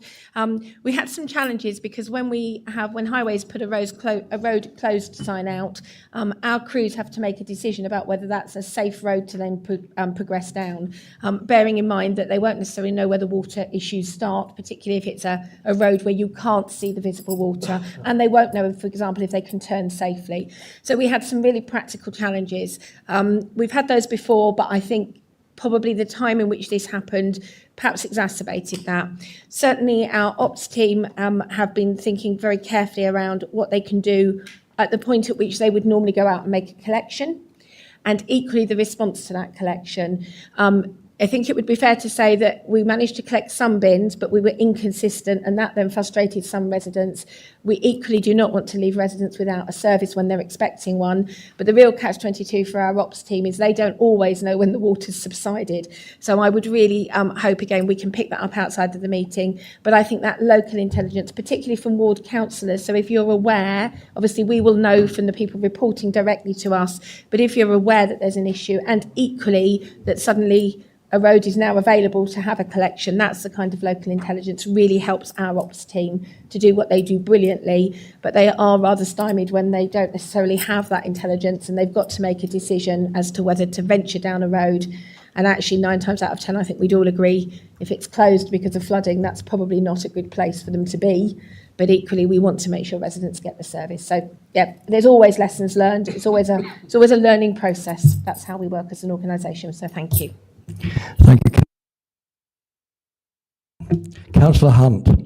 Thank you, Chair. My question is to the Executive Councillor for Planning. So would Councillor Sanderson be able to provide a short update for my residents on the latest planning service statistics and give a short update on the current status of the local plan consultation? Thank you. Thank you very much, Chair. Yes, happy to give an update on those statistics. So for 26 weeks, so that is for major applications. In April 2023, the backlog was 180. There was 60 in March of this year for 16-week applications up to 16 weeks. That's non-major applications. In September 2023, it was 140. That's now down to 100 in September of this year. I'm pleased to say that the planning enforcement team have actually cleared all their backlog. They've done a really fabulous job.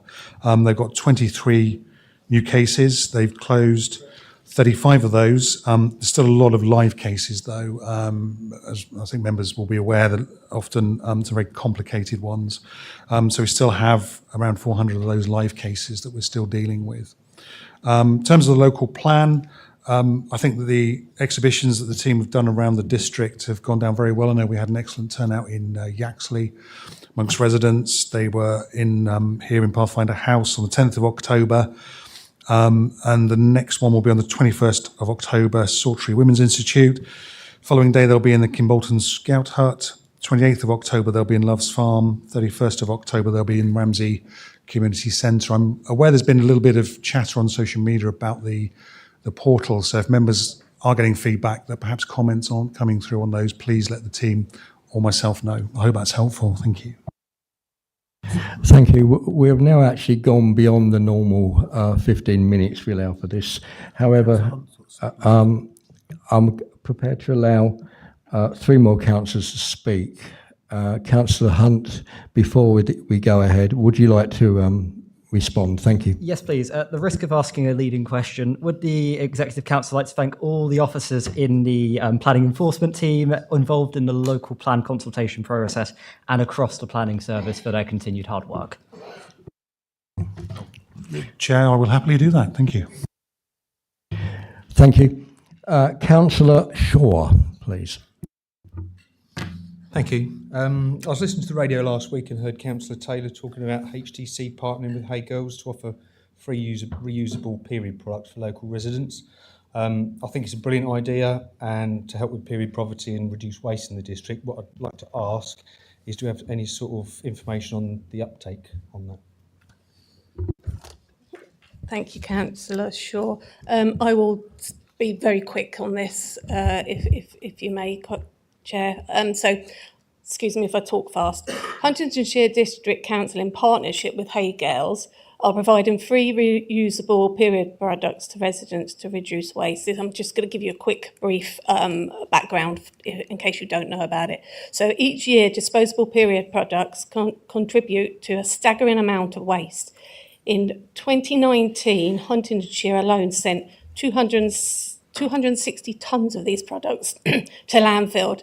Nationally, in the UK, generate 200,000 tonnes of menstrual waste annually.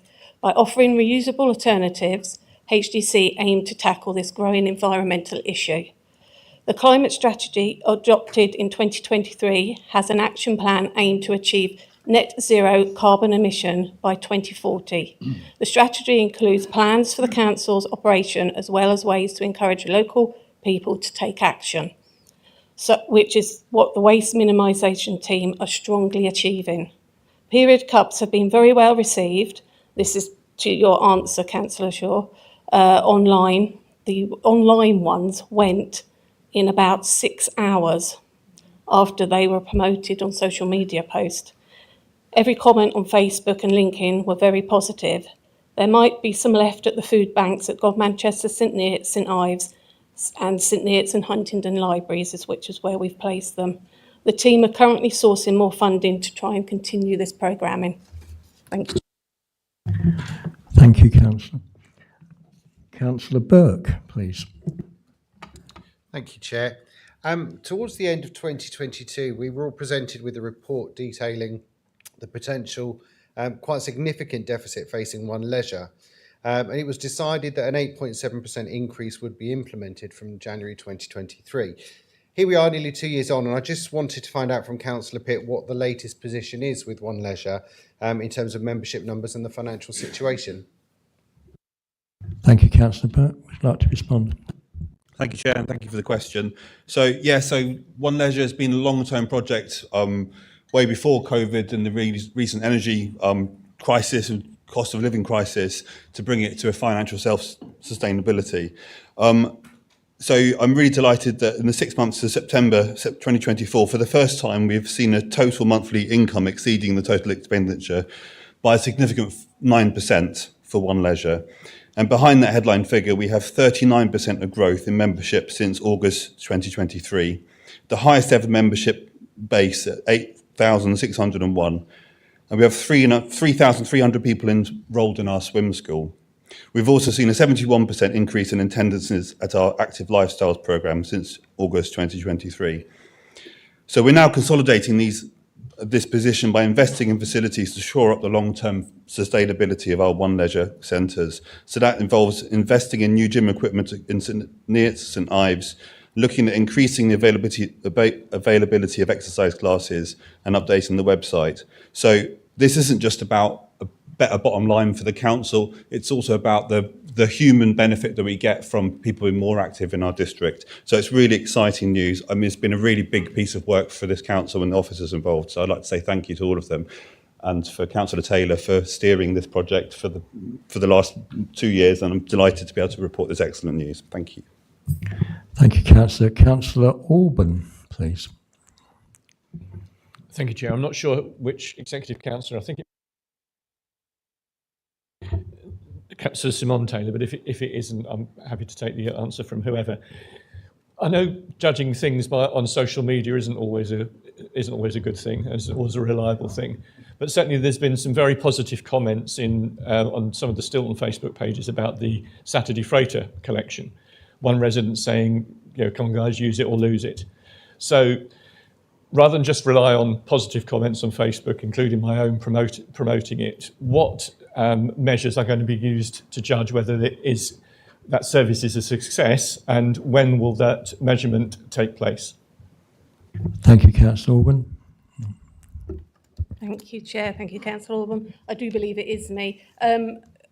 I have got a lot of information about the garden waste initiatives, but I won't go through it all now, because obviously the freighter was only one part of it, because we have community composting, community bins, Saturday freighters, the council, parish council bins, which unfortunately hasn't had a massive uptake. The Saturday freighter service had concluded for this season now, as we know. We have got the data, and we'll be working through the data to decide whether this has had an impact that we've hoped, and whether this is a service that we will continue, and if it's sustainable for our residents. So we have lots and lots of data. Not sure when we're going to be looking at it, but myself, officers, and hopefully Cabinet will look at the data and decide. Thank you, Councillor Taylor. Supplementary. Thanks very much. That's really helpful. Could I have Councillor Taylor's reassurance that it will come through ONS, because I'm sure members on all sides will want to have an input on that, and I'm keen, thinking about next year when a decision is going to be made, that it's made in due it's made in due time, whichever it is, and if it's stopped, residents are informed. If it's continued, that we make residents well aware of when it's going to start again. Thank you, Councillor Orban. If I may, Chair. Yes, we will look through Democratic Services at what route this needs to go down. Thank you. We will now move on to item number 9, which is the Huntingdonshire Priority Natural Landscape. Sorry, have I missed something? Okay. Councillor Gray. Thank you, Chair. Can I just say I'm disappointed that we're sort of operating along a time route for questions. Now, we haven't traditionally done that here. I'm not looking at this agenda and thinking, oh my goodness, we're not going to get home until midnight. This is not DMC after all. Obviously, it's your prerogative and, you know, it's your meeting to chair as you wish. But I'm simply expressing as a backbencher, we meet 5 times a year to ask questions of the Cabinet, and to restrict that to 15 minutes, I think is wrong. Thank you, Councillor Gray. In response, I would say, in actual fact, we've nearly given you double the time of 15 minutes, and these recommended times are actually in the agenda. If we allowed indefinite time for everything, we would be here all night. Thank you.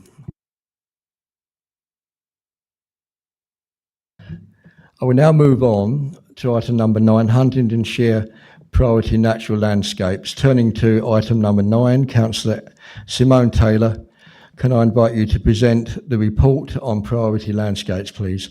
This report was considered by the Cabinet at their meeting last night, and it will be helpful if you could give the Council an update on their deliberations, please. Thank you. Thank you, Chair. I'm pleased to present the priority landscape report to Council. So this report marks a significant step forward in our commitment to enhancing the natural environment in Huntingdonshire. As our district continues to grow, we want to make sure we are all well placed to take advantage of the opportunities to invest and enhance our rich biodiversity. And this report provides a clear roadmap for achieving that balance. The landscapes identified in this report, such as the Great Fen, Great Ouse Valley and the West Cambridgeshire Hundreds, are not only areas of immense ecological importance, but also form the backbone of our nature recovery network. By formally recognising these areas, we are ensuring that future development is guided by the principles of biodiversity net gain, as outlined in the Environmental Act 2021. This approach will allow us to restore, enhance vital habitats, making space for wildlife, while continuing to accommodate the needs of a growing population. So to reassure everyone, this work is not designed to inhibit development or growth in our district, but to acknowledge the natural recovery network for Huntingdonshire document. That you hopefully have read that was circulated as a supporting document. So that is an evidence base to inform our contribution to the local natural recovery strategy and the future planning policy. This will assist us with making sure the benefits of biodiversity net gain legislation are kept in the district and focused on our most valuable landscapes. This work is aligned with our climate strategy as we strive to create a greener, more sustainable future for Huntingdonshire. These priority landscapes will help reduce carbon emissions, improve air and water quality, and offer greater access to nature for our residents, all of which are essential to improving well-being and supporting long-term conservation. So within our Cabinet session yesterday, it feels much longer away. So one of the recommendations from overview scrutiny, and we had some really, really good questions from overview scrutiny. But one of the recommendations arriving from that was that this whole report and presentation will go to LPAG. So, and it was resolved that that is exactly what's going to happen. I just would like to say thank you to Martin from the Wildlife Trust and Helen and Nick, who has put a lot of effort into this, and as you will see with the report. So happy for any questions, but I probably won't know them because the experts aren't here. But what I would advise you to do is look at the overview and scrutiny recording for the presentation that Martin did, because it was a very good presentation, and as I say, the questions from overview and scrutiny.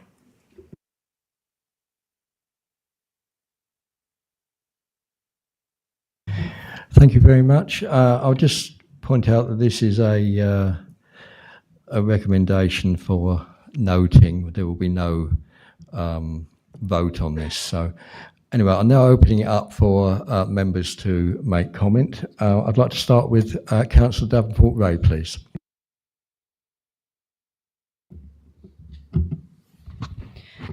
I'm really proud that our council has created this document and it's before us this evening.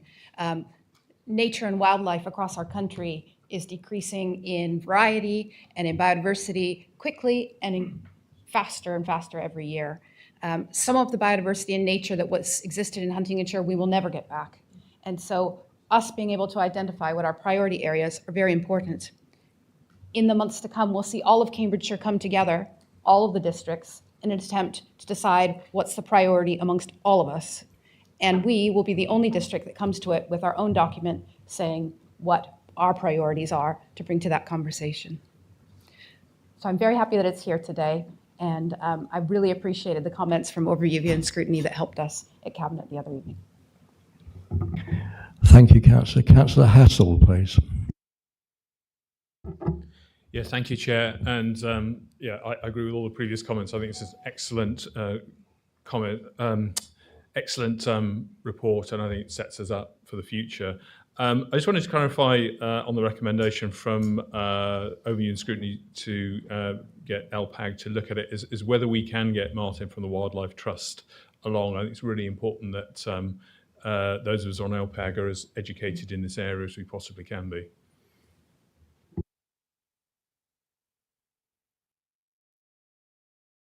Thank you. Councillor Chapman, please. Thank you. There's no need to cheer. My maiden question.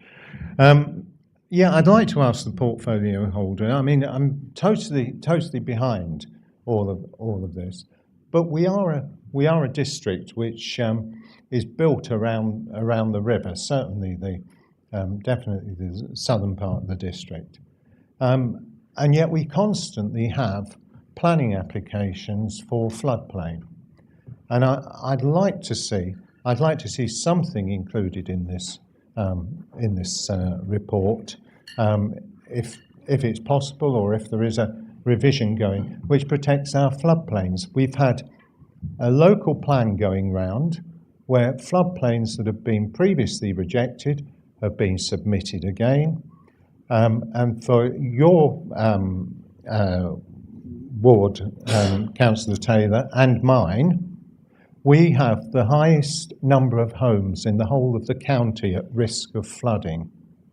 And I would like to know what's happening to the rivers. The rivers are part of our natural landscape, not just the plants and flowers and trees that we have around. So I can't see a lot in there about this. It's extremely important so that we don't have homes flooding, and it's also important for the environment and the quality of life of our residents. And I'd like to know what's going to happen about that, and whether or not there shouldn't be something in there designating green open spaces so that we don't constantly get this repetition of people putting in planning applications for floodplains, which I hope the council in due course is going to reject quite soundly. Councillor Taylor, would you like to respond, please? I will respond as much as I can. So within the report, there are 9 areas which are covered. As I said, some of them are the Great Ouse Valley, the West Cambridge Hundreds, etc., and the Great Fens. But along that, there is the river corridors. So within, you will see on the maps, it includes, so the priority landscape does include the river corridors as well. Councillor Chapman, I really would ask you, if you can, to look at the overview and scrutiny with the Martin, who is from the Wildlife Trust, who has done all this report, and the questions and answers for him from the overview and scrutiny panel were very good, and the explanations will probably tell you way much more than I can tell you. But thank you very much, through you, Chair, for your question. Thank you. Councillor Martin, please. Thank you very much, Chair. And just start off broadly, this side of the Chamber fully supportive of this this policy and this document coming forward. Just a couple of things that I think was really good, and then just a couple of queries/concerns to take away, I think. So first off, I'd like to say that the discussion that was had at overview and scrutiny was very thorough and very good. I like the recommendation that was made by Councillor Hassel, and that talks to one of the concerns that I have. So that was a very good recommendation, and hopefully we get more recommendations coming through ONS as time goes on. The other thing that I think is really good is that we're forward-thinking as a district when it comes to the new legislation regarding biodiversity net gains. We're trying to get investment into our district rather than it going elsewhere, because at the moment that is what is happening. So we need to be spending more money in our district. So this is a good opportunity, I think, to do that. A couple of questions/queries that I've got, as I said, to take away, so don't worry about responding necessarily to them, is planning-wise, I'd like to try and see this document enshrined within our planning system, within our planning decision-making process, because I'd like to approve applications that works to this, that is working with us on the biodiversity net gain, that's looking after these sort of areas. But also, I want us to be able to refuse applications easier because of this as well. So I think that that's built in with a local plan and LPAG. So moving forward, hopefully we can enshrine this information, this evidence base, which is fantastic, into our planning policy.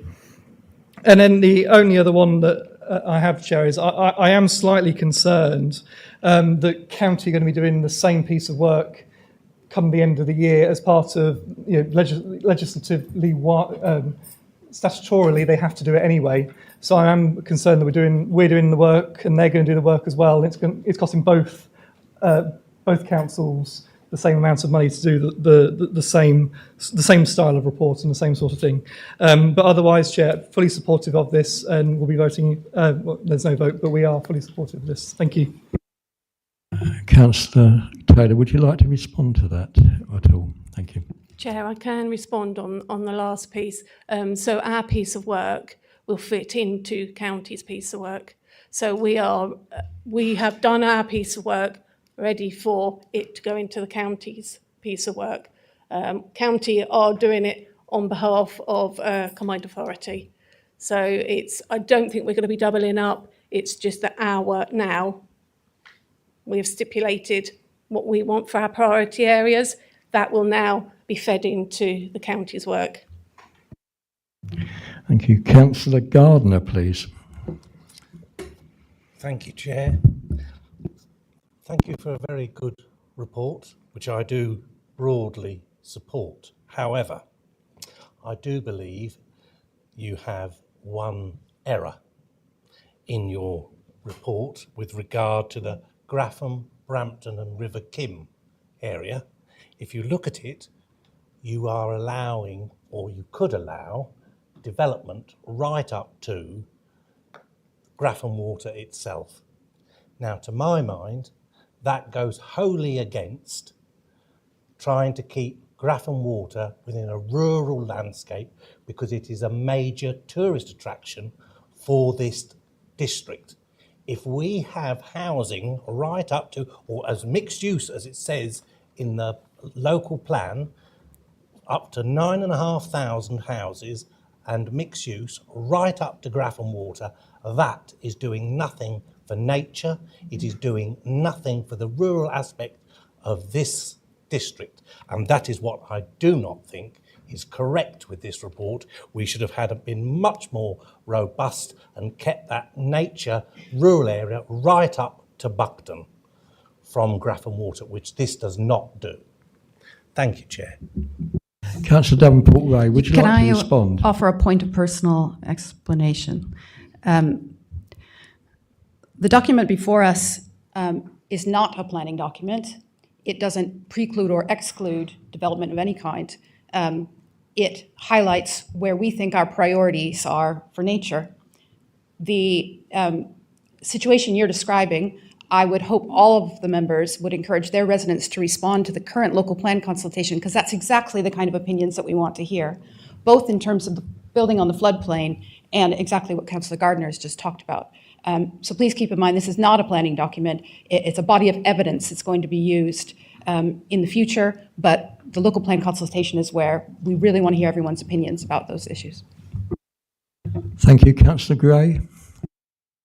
Thank you, Chair. It's lovely to hear biodiversity net gain getting a call out there. Great piece of legislation introduced under the last government. And those of you who are in any way involved with agriculture will know that there's been a total transformation in terms of how we fund agriculture here in England with public money for public good and ELMS and what have you. I thoroughly support everything that's been sort of outlined in this report. Councillor Davenport-Ray, support the comments that you've made about wanting to see this, wanting to see our district be the very best that it can be and to improve the natural outlook. But I do sound a word of caution, and it does link into a point that Councillor Martin has made and the clarification given by Councillor Davenport-Ray, which is great. We've done this work. These are landscapes that we cherish. About 10 days after coming into office, 2,500 acres of East Cambridgeshire disappeared under a solar farm. There's a solar farm application in the south of this district that stretches into another area. There's another solar farm application sitting out to the west. Now, these may not be in prime areas of nature, but they are in areas where, through environmental land management schemes, biodiversity is being reintroduced into our district. And what I'm concerned about is that in spite of all the hard work, which I commend absolutely, it will simply be struck through by somebody in Whitehall who hasn't even read the report in full detail. And some of our most precious landscapes are in danger. So if we're going to get into, well, maybe we could get into writing to Secretaries of State. I'd love for us to be writing to the Secretary of State, Angela Rayner, about her thoughts about where development is going to be taking place. Ed Miliband with his thoughts about where all of he's going to be placing solar panels all over our district, because that is going to have a fundamental effect on the nature and the biodiversity of our district, and we should watch out for it. Councillor Hunt. Thank you, Chair. I just wanted to take a brief moment on behalf of myself and Councillor Kerr to thank all members of the Overview and Scrutiny panel that were present earlier this month and fed into the debate on this report, and also to take a moment to thank Martin from the Wildlife Trust on behalf of the panel. Thank you, Councillor Alban. Thank you, Chair. It really was a good meeting, again, very collaborative, as our ONS panel often is. I was mindful, as I said to colleagues at that meeting, not to turn it into a ward surgery, because so much of that area that was affected was the ward that Councillor Marge Butel and I represent. It's unique, I believe, in as much as we've got Huntingdonshire Wolds and we've got Fens in the same ward. So as well as we've got the Great Fen project, I know it's not exclusive to the Stilton Folkesworth and Washington ward, we've got the Huntingdonshire Wolds, we've got the pressures of flooding from the River Nene. And I think one of the takeout points for me that I wanted to raise to members, whilst I do understand the problems in Huntingdon and Godmanchester and Offord and Buckton, not least because I lived in the latter three, that flooding isn't confined to the market towns that are right next to the River Ouse. You know, there are problems in villages that are miles away from the river and from rivers, and I think the fact that that's been recognised in this report is very important. And I'll just leave with my comments with one final thing: is it doesn't take much for one neighbour to flood out another by blocking a culvert with well-intentioned and arguably questionable placing of paving slabs and causing all sorts of problems that in residential areas that are nowhere near rivers. And I'm glad that was brought out. Thank you, Chair. Thank you, Councillor. Councillor Sanderson. Thank you, Chair. It's been very interesting listening to the debate on this. I think excellent contributions from all members. Councillor Davenport Ray said this is not a planning document, of course. I'm happy to take on Councillor Martin's report about how we can sort of integrate the two service areas perhaps on this. I think that's something we could explore further. I think Councillor Gardner, when he was talking about the local plan, it's important to remember, of course, that these are sites that have been put forward by developers, by members of the public often, by parish councils, by various groups. And that's why we're having the issues and options paper. That's why we're consulting. So there are live applications with the local plan. We are simply looking at the sites at this stage. And we do, as I said earlier, when I was asked a question, we do have some 369 of those. Thank you.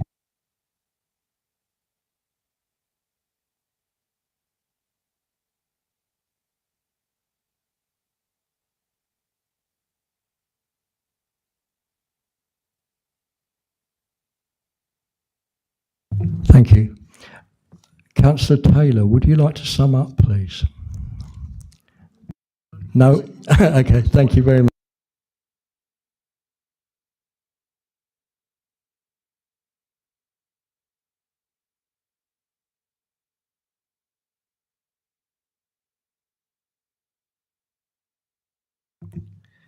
Thank you. We will now move on to item number 10, which is the Local Government Association Corporate Peer Challenge. May I now invite the Executive Leader, Councillor Conboy, to present an update on the progress in response to the Local Government Association Corporate Peer Review Challenge and the preparation of an associated action plan. This can be viewed on pages 119 to 132 of your agenda papers. Thank you, Executive Leader. Can I have a proposal? Sorry, that will come after. Councillor Conboy, would you like to? And stay seated, please. Yeah, Thank you very much, Chair. I think we're just going to see if we can get some slides up because I figure that it's getting later in the evening and the visual prompt might be helpful for everybody. I've got a set, there we are. I was going to say, I've got a set in front of me, but I just figured it might be helpful. So if we can go to the first slide, please. So this really is just a reminder for you. You'll know very well that we invited our peers in to visit the council back in May 2024. And you'll also know that not all councils invite peers in. And it's something that we very proactively did. We didn't wait till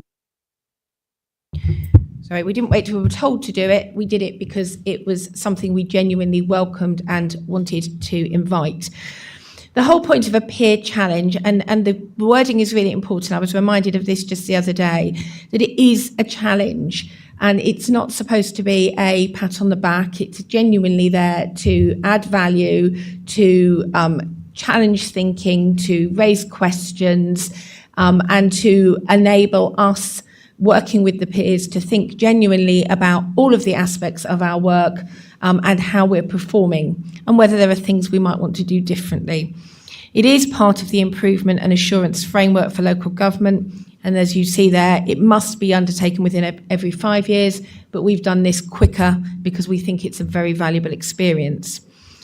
Many of you were directly involved in this process, and I'd like to thank all of those who took part, and to thank the ongoing work that the panels have been doing looking at the outcomes. We have a report that came back to us in July 2024, and it's just a reminder that that report, we can only amend anything which is factually incorrect in that report, but we cannot amend the recommendations, and nor did we seek to. We had no reason to even request that, but we wouldn't have been able to. The recommendations are made independently by the Peer Challenge team. We've communicated that report to all of our staff, and obviously you've seen that the copies of the work that had been undertaken and that report. We are required to formally publish an action plan no later than the 17th of October. And the peers will come back to visit us no later than the end of January 2025. So with that in mind, if we turn to the next slide, I can give you an update on what we've been doing so far. So we had 27 actions linked to 8 formal recommendations. So of those 27 actions, 22 are in progress at the rate that we said we would do. 5 are taking a little bit longer, but we haven't got any that we haven't started or that aren't in progress. We had some additional recommendations, of which 1 is already in progress, 1 has started, but we're not yet moving, and there are 5 that are not date specific or required, but that we will be bringing in. We're just trying to adjust them so they fit naturally with the timing of other things that will happen within the organisation, so it makes far more sense in the delivery. If we can move to the next slide. So just to remind you, the recommendations, if we take them one by one, the alignment of finance and workforce to deliver the agreed political priorities, including a review of the organisational structure. So we said that we would review the senior leadership structure and the allocation of resources against those outcomes, and that would be part of our work in October. And in fact, that's on track, and we will be providing further updates on that as we work our way through that process. If I can move to recommendation 2, so this is also green. We said we would develop an approach to engagement which ensures the voice of residents and service users are at the heart of decision making. We had a really strong steer from particularly our 2 local government peers who are politically elected. Both Jim McKenna, who was the independent peer that came and spent time with us, and also from, and his name's gone straight out of my head, the Conservative peer, William, thank you. How could I forget William? William Nunn, who challenged us quite robustly, certainly in some of the discussions I was in, around whether we could be doing more and whether we would want to do more and whether we thought of all of the options. So we're really pleased this is green. We've got far more option and engagement work coming forward, including budget options for how we might do some of that engagement. We've also got a network of communications champions across the organisation, and we're looking at how we build consultation, engagement and participation into our normal work plan, because actually really it should be a fundamental part of our day-to-day working, not something we add on as an afterthought. And so we are trying to look at how we can build that in and make good use of those opportunities, either incidentally or specific and planned for. Can we move on then to the next slide? So recommendation 3 looked at developing a communications and engagement strategy, which defined HDC's brand and strategic narrative. Interestingly, the peers were quite clear that they thought that we could do more with our brand, more to tell people what the council does, and more to make sure that the council recognise that of all the services we're providing, they are being provided by the council, which might surprise some of you in the room, because everybody always has a view that it's the council that does everything, but apparently not everybody always recognises all of the very positive things that HDC does within its communities and within its broader offer. So we've already been working on refreshing our communication strategy and the cross-cutting campaigns relating to the corporate plan priorities, but we've also been working with the Local Government Association to develop a narrative that allows us to communicate that bigger vision around our corporate plan, and actually will inform all of the communication work we do, so there is a greater consistency across the messaging. And the Local Government Association are continuing to offer us some ongoing support at looking at those recommendations, and particularly on the branding. If I can move on, recommendation 4. So this is a review of the planning service to ensure that we are within the planning policy framework, that our council's priorities are being delivered. You'll remember that we were already intending to do some work around this. This is both a green and an amber. So it's green because some of that work has already started, particularly around the local plan consultation, and you'll have seen that. We've talked about that this evening, and some of that engagement work, and again, we've talked about that already this evening. We're doing regular reviews around lessons learned and the continuous improvement journey, particularly around our decision making around planning policy, is ongoing.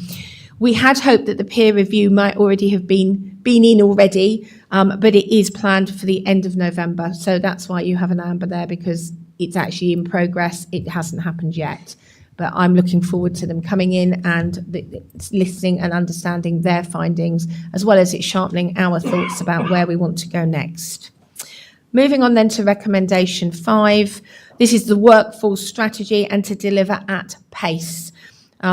We heard from staff very clearly throughout the process that they were very keen to see the benefits of the workforce strategy. And I'm really pleased to say that we've now adopted that strategy. It's in place. We've got a dedicated resource to deliver the actions that are beyond our business as usual. We've got a full communications plan to ensure that all of our staff are informed and updated regularly. We've got an employee value proposition that we're going to be developing. The staff pay review has been undertaken, as well as the wellbeing for staff review and the policy and practice review. So it's green at this point in time. Obviously still much to do, but we are on track in terms of the things that we said we would be delivering. Recommendation 6 looks at our approach to compliance, governance and risk. So we have established a constitution review working group, which I think is very welcome across the chamber. And I know that they'll have a lot to be considering, and I know people have already been contributing thoughts and ideas, and that is extremely welcome. We are going to be recruiting a monitoring officer and a deputy monitoring officer roles to ensure that we have capacity. This is because actually as we become more adept at using our constitution fully, as tonight saw, we had another motion. We genuinely haven't done that in this council. There's a real opportunity for us to use our constitution more effectively as part of our democratic process. We are going to need some of that additional capacity within the team. The team we have do a fantastic job, but we just need a bit more capacity. And we're looking at a full programme of member training. We've already been developing that. So therefore you've got a mix of green and amber, because we haven't delivered everything and we're not as far ahead on all of those aspects, but we are working through it. If I can take us on then to recommendation 7, this is the support and develop a member-led scrutiny and work programme. I'm really pleased about this one because you said throughout the engagement and the challenge period about the work that you would like to see happen. We'd all been saying that in lots of different guises, and actually we're seeing this working in practice as we speak. So we've already had work starting on reviewing plans with chairs of committees. There's been a recent scrutiny training led by Elgar. And I know that it's been very welcomed, particularly the conversations around how can we improve the sequencing of our meetings, for example, so that actually we add value to the process as we go through. And certainly that's something we're looking to bring in for the next corporate year so that we can plan that, because actually it will also need to fit into how staff equally are working through that process so that we have even better robustness and value added in part of that programme. So that's green. Recommendation 8 is about transformation and continuous improvement. Well, we started well because we invited everybody in. That's always a good sign about an organisation that values transformation and continuous improvement. But we've been getting a significant amount of work underway here. So we've been working hard to communicate what do we mean by that continuous improvement and transformation. We've got a suite of documents that will be coming through, which will help us around our savings and our services. And I'm particularly pleased because I've already heard Suzanne talking about some of the things that we will be doing. So she's definitely hit the ground running, and I think will be pushing us hard to move at pace. The continuous improvement plan has been adopted. We've appointed a director of transformation and customer change, and some of you will have met him already, which is fantastic. And we've completed the independent review of our information communication technology. The approach to data management and improvement to use in our decisions is going to be risk-based.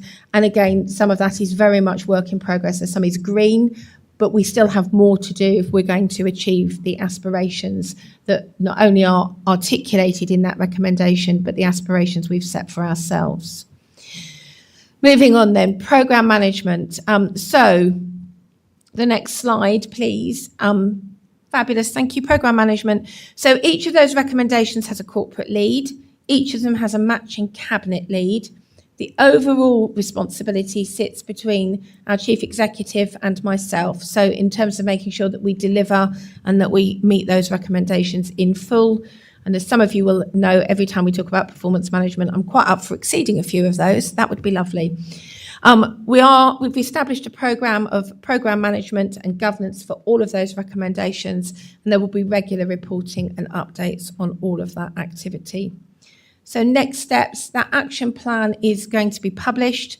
We've got a return visit, as I said, no later than January 2025. And if my memory serves me correct, I think I've already exchanged a variety of emails where we're trying to coordinate a number of diaries in order to find a time that will work for the revisit and for the people here that need to be involved. Please remember that this is a living document, as in the document we received from the peer challenge is a closed document, as in we can't amend it, it is where it is. But what we do with our action plan is the living and evolving document that actually needs to reflect where we've got to and where we're going next, and needs to evolve as our thinking and our delivery evolves. All these activities and all of these recommendations informs our business as usual, as well as our service planning, our transformation, and importantly, our budget planning. So that's the end of my update. I'm happy to have comments, questions. I can't guarantee I'm going to be able to answer them all, but certainly I'm looking forward to that team coming back to be able to reflect on where we've got to on our journey. And also, I suspect, knowing the passion with which they took to the opportunity to be part of that challenge, I suspect they will be offering up their thoughts, and that will be extremely welcome. Chair, back to you. Thank you, Executive Leader. Just one point. After this item, I respect the fact that the next items shouldn't take very long at all. However, I have been indicated to me that several members would like a break. So I'm going to allow a 5-minute break at the end of this before we move on. Thank you. So first of all, thank you very much, Executive Leader. Can I have a proposer and a seconder for the recommendations, please? Yeah. Thank you. I'll now open up the item for discussion. Councillor Martin. Thank you very much, Chairman. And just to start off, a big thank you to the Executive Leader and to Chief Exec for all the work that's been put in on this so far. As I said, when this first came to Council, when the report was first brought to us, we want to work with you on this. This is something that's going to improve the whole district and the Council more widely. So we are going to work with you along the way, but we will hold you to account if we think things are straying off course. And on that, I do think it would be welcome if we can find a way of bringing this back to members on a more regular basis, whether that's monthly, it goes, the RAG ratings go into our weekly updates, or whether it comes to every full council until all of the actions have gone through. I'll leave that with the Executive Leader and with the Chairman to try and find, and the Chief Exec to find the right way of doing this. But I think this is for such a key piece of key decisions and the key actions that are going to be going on within this council from this document. I want to make sure that everyone's got sight of it and that we can challenge if we think things are straying. On that, just a couple of reflections from me, really. I do think that we could be going further on some of the actions. I think there's some of the recommendations that our actions are quite weak, if I'm completely honest. Recommendation 1, for example, it's going to go further than just a reshape of senior leadership. I think this is a full organisation restructure that's going to have to come in due course. I'm not expecting it to happen tomorrow. I'm not expecting it to happen within the next 6 months to a year.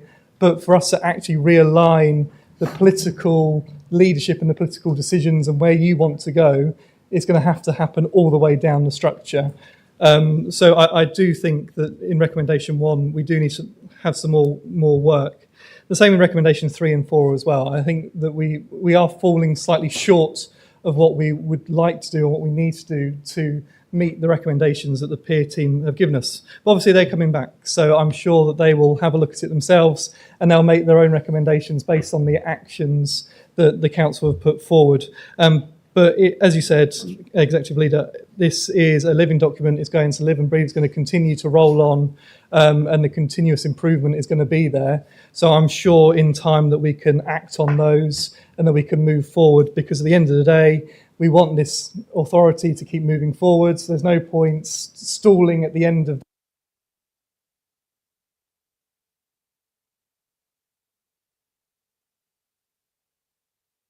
Councillor Martin, your mic. Thank you.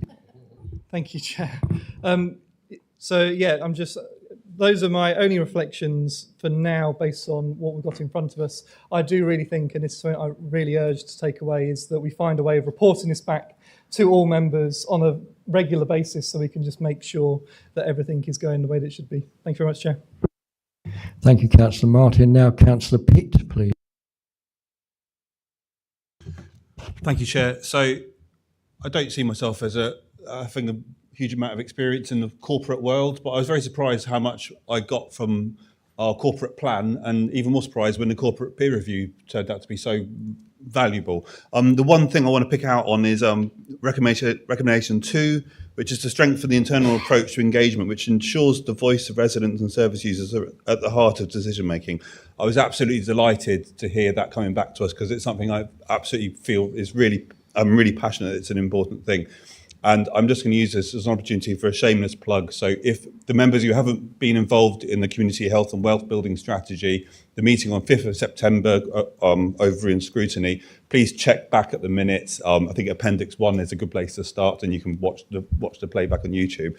But in that, you'll find out that we're we've now commenced in a community co-production workshops. And that's it's a new type of engagement for HDC. It's about coming to members of the public with open questions. So it's not saying, do you want to do X or Y, or here's what we're planning, do you like it or not? It's actually saying, this is the topic we want to talk about, what's important to you? And the phrase I keep on coming back to, may end up being one of my catchphrases, is that local people are the experts in their own lives. And I think it's too easy for us to spend our time thinking we know what's best, because it's quicker for us to say, well, we talk to lots of people, we know what's best. Actually go to them with the questions, and we're going to it's harder, but we'll get better results. So I guess just put a question in there. I'd love to hear from our leader the support for this community co-production workshops and embedding that as part of the way that the council does business. Thank you, Councillor Pitt. Councillor Conboy, would you like to sum up, please? Thank you. Well, I was just going to say, yes, Councillor Martin, absolutely. The reporting back, really, really important. We'll find the right mechanism for doing that.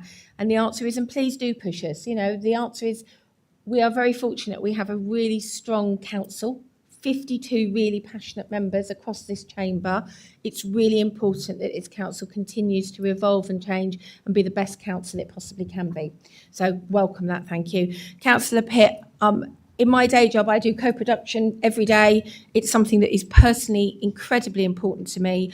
I'm delighted that we are trying that for the first time. I think it's incredibly powerful, actually asking people what they think we might do actually elicits sometimes a whole range of responses of things that we wouldn't even have considered, but actually have the power to do more than we ever could have hoped for. So I'm really delighted we're doing that. And I'm hoping at some point I might be able to come and join you in some of those, because I would like to hear firsthand from those residents about their experiences. So I think in summary, you've got a living document before you. We're working hard. Officers are working hard. There will be changes over time. I don't want staff to go away having watched this video to think that we're going to restructure everybody overnight today, because that will not necessarily help us deliver, but it will worry our staff. What is really important, though, is that we're alive to the fact that as an organisation, we are an evolving organisation. Already there are brilliant things coming forward that we've seen coming through some of the panels and committees this month around how by just making some very small changes and working a bit smarter, we can have a much greater impact with the resource we have, and we can do more for our residents. That's the kind of smart working that we want to see. Organisational restructures have a habit of sometimes slowing down the work. Actually getting teams to work differently, think differently, corral their expertise across different disciplines actually can have a very, very big impact very quickly without necessarily technically reorganising people. So I think it's as much a state of mind, and that's something I know the Chief Exec feels as passionate about as I do, and we're seeing lots of that coming through in reality. So thank you very much for the comments. Please keep them coming outside of the meeting, and I'm looking forward to coming back and giving you an update. Thank you, Executive Leader. Councillor Corley put his hand up just as you were about to speak, so I will allow Councillor Corley to speak, and if you wish to respond, Executive Leader, you please do so. Thank you, Chair. Yeah, you caught me on the hop there. Recommendation 6, member training, I think is absolutely right. Can I just say, I'm involved in organising corporate compliance training within the organisation that I work for. We learned a long time ago that death by PowerPoint does not deliver anything to anybody. I attended the recent DEI training, and while there was PowerPoint, there was a very engaging presenter who actually engaged the audience with questions and a conversation. It was a great experience. I have to say, my last experience of the most recent finance training, which had very little to do with finance as far as I could see, was not a great experience. A lot of PowerPoint, a lot of talking at, and not much engagement. Can I plead that we look at engaging with a learning and development specialist who can help us create engaging, interesting, and actually ultimately stuff that delivers a learning from it? Because quite frankly, death by PowerPoint has long gone. Thank you. Councillor Conwood. So very briefly, I hope I didn't kill you with the PowerPoint tonight. Just sort of visual prompt at this point in the evening was useful. We certainly will take that on board, and certainly the member development group will, I'm sure, be listening intently. I think there's always opportunities to review and reflect every time we do a piece of training and to think about where we want to go. So yes, and please keep that feedback coming back, because actually we want the sessions to be as meaningful as possible, but actually we'll be guided by what you think you need next, and equally what you think we've done enough of, and therefore we need to do something different. So thank you. I'd just like to thank everybody for all their comments. I think it's been a very positive session on this, and I thank everybody for that. We now move on to a vote by a show of hands for approval of the recommendations. Thank you.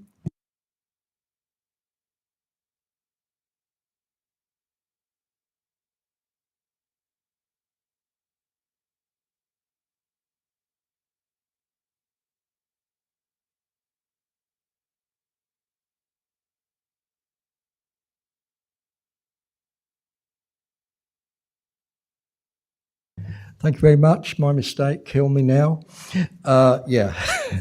Yeah, it's a no. It just I said, I have a proposal and a seconder. So can we all put our hands up to vote that we note it then, please? Okay. Thank you very much. Thank you. Got to get something out of this. Right. I'd now like to call a 5-minute break, and I mean 5 minutes, please, so that we can conclude the meeting. Thank you.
Thank you, everybody.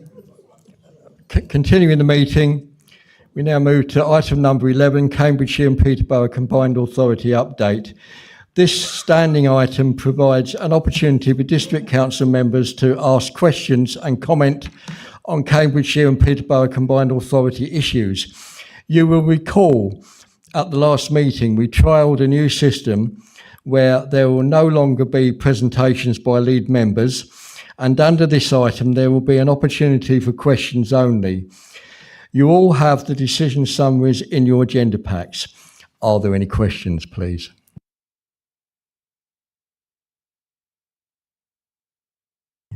Councillor Chapman, on pain of death. Well, yours or mine, Chairman. The Combined Authority has recently signalled support for an improved connection for EWR for St Neots. In July, the current plans were deemed inadequate, necessitating urgent attention and rectification as the scheme continues to evolve. Now, furthermore, at the most recent meeting of the County Council's Transport and Infrastructure Committee meeting, several critical areas of concern were identified to inform the Combined Authority's response to the upcoming statutory consultation, including the investigation.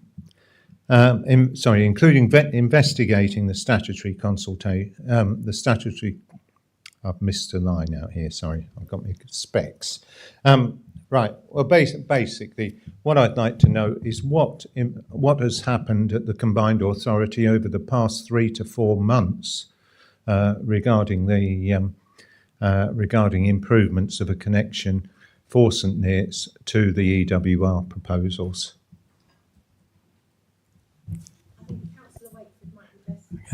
Councillor Wakeford.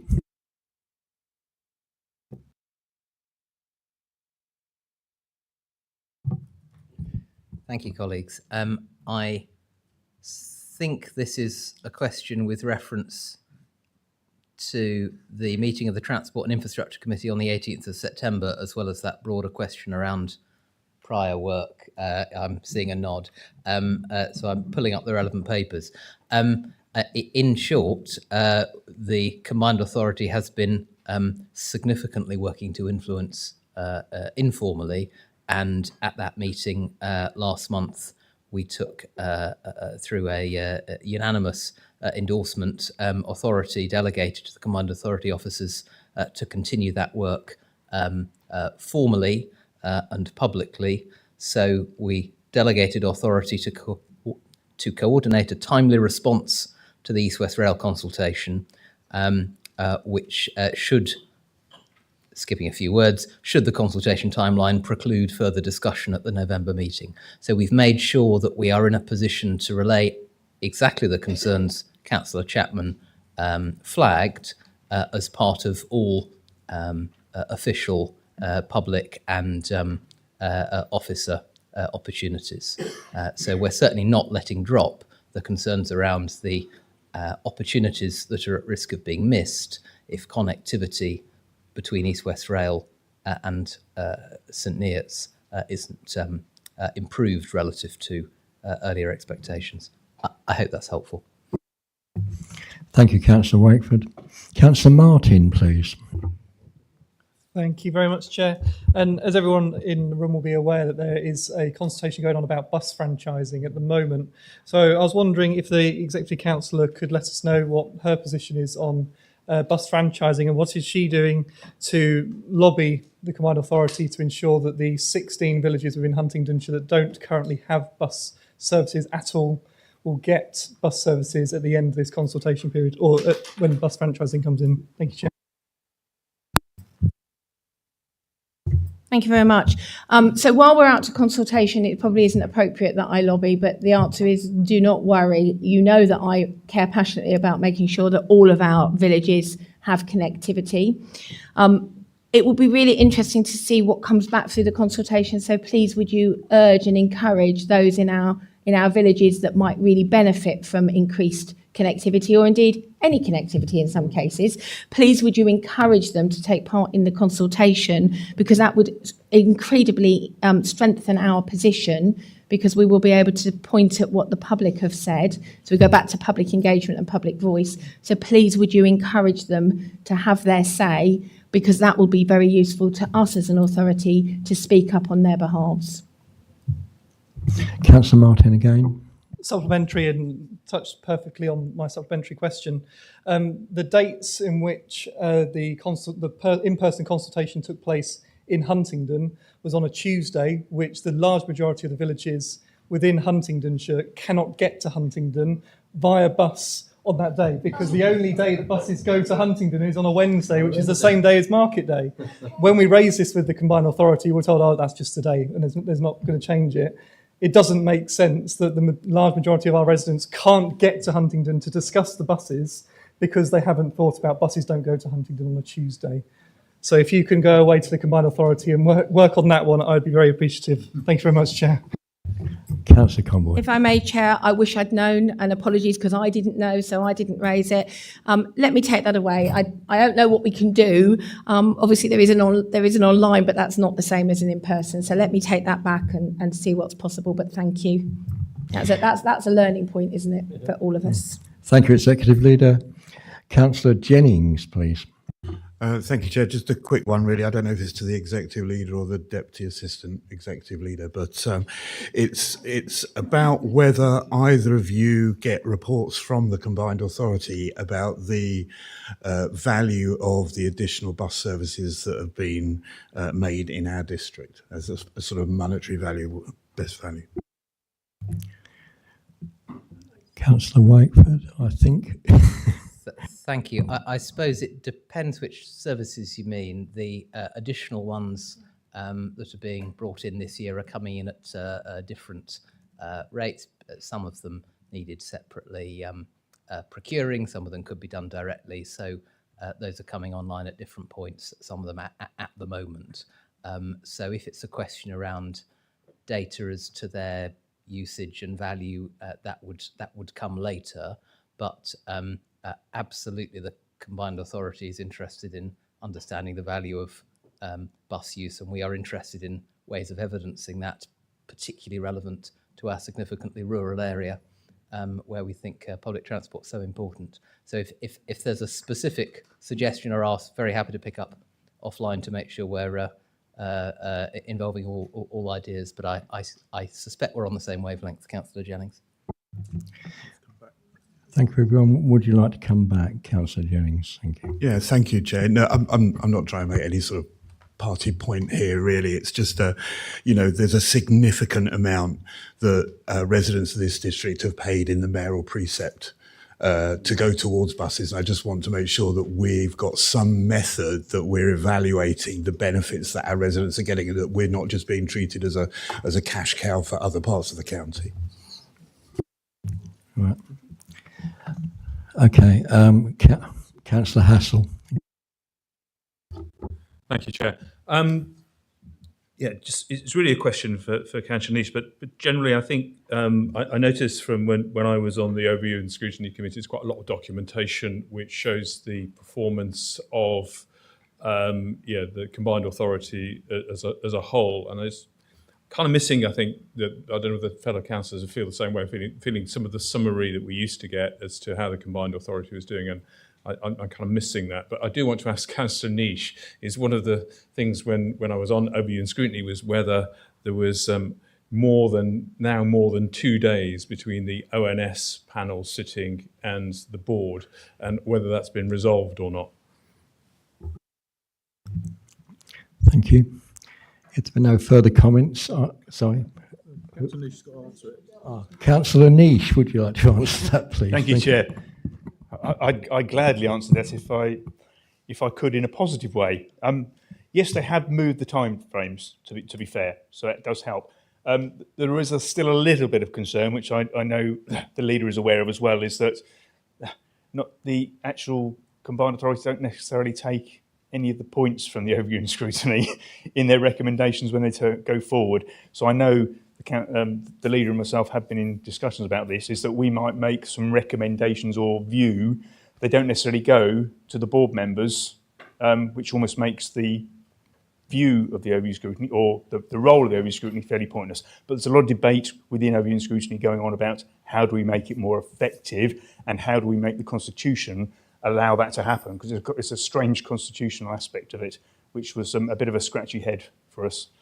So timings in some ways don't matter because they don't take any notice of it, if that's the short answer. Thank you. Are there any further comments or questions? Thank you. We now move on to item number 12, outcomes from committees and panels. Now is an opportunity for members to raise any issues or ask questions arising from recent meetings of the Council's committees and panels. Are there any other? Yes, so therefore I now throw it open for people to ask questions. Thank you. Councillor Butel, please. Thank you, Chair. I'd like to ask the Vice Chair of the Corporate Governance Committee. On your last agenda item, number 10, there was an update from the Constitutional Review Working Group. Can you let full council know how that is progressing, please?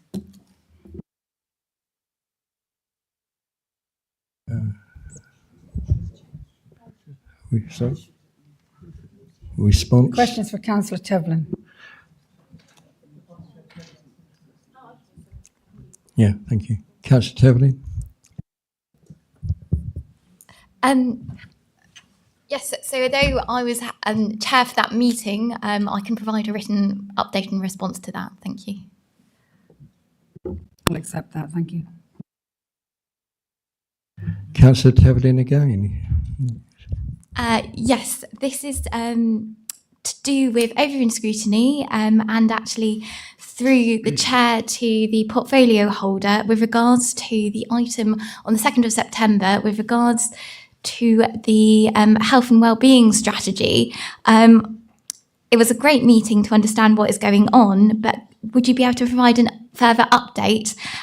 Also on that committee, I've now been co-opted onto the Adult Health and Care Committee for County, and with that I attended the most recent scrutiny session where they were discussing the Hinchingbrook Hospital update, and that was really interesting. So I just advise all members to look at the minutes on that around the Hinchingbrook Hospital, because I think it does affect the district. So that's just one point. But yes, just to the portfolio holder, is there any more information about what's to come with the strategy? Thank you.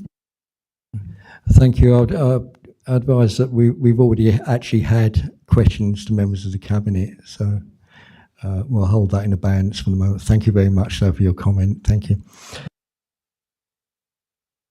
Councillor Gray. Very kind of you, Chair. So I'm going to come at my question that I didn't get to ask earlier through a slightly different route, and make raise an issue with regards to the overview and scrutiny panel, environment, communities and partnerships. And namely, this is, when I was sitting in that chair earlier in the year, came in for, I think, a fair bit of criticism from this side of the chamber for raising an amendment with regards to the garden waste / green tax, green bin tax item there. Let's just be clear, it's the biggest policy decision that this administration has made yet in the 2 and a bit years that's come through. The most dramatic impact on residents. Some of you will probably doubtless have your own pet policies that you're particularly keen on. It's also the biggest service reduction this council has ever delivered.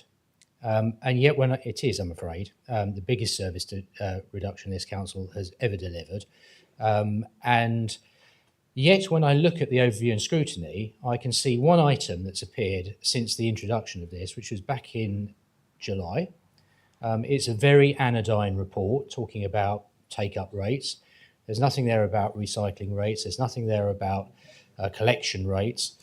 Now, I know that Councillor Taylor has many stats and statistics because she told us so earlier. But what I want to know is, why is this council not in possession of these many stats and statistics? Now, I am also in possession of some stats and statistics, which is that for the first 3 months after April, the amount of rubbish that people put into landfill has gone up and gone up and gone up from the year before. And I think this council should be seeing, through the overview and scrutiny process, quarterly updates. This is what we were promised, that we would have regular, which to me is a quarterly update of the performance of the policy. And it hasn't appeared. We're now 7 months after the launch of this. We're now talking about, freighters being discontinued.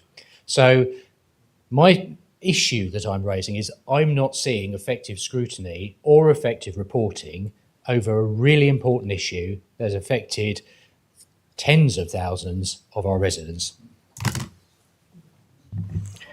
I think that's probably a question. It's not a question. I am not seeing effective scrutiny over an issue that affects thousands of our residents. Question mark. Councillor Kerr, would you like to comment? Thank you.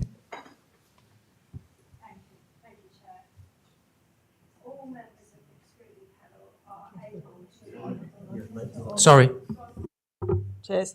All members of the scrutiny panel can bring forward issues they want to look at under scrutiny, and I'm always open and welcome to hearing anything, and we'll look into it in scrutiny. There was further scrutiny than you've mentioned on that item, if you look through the minutes of the meeting.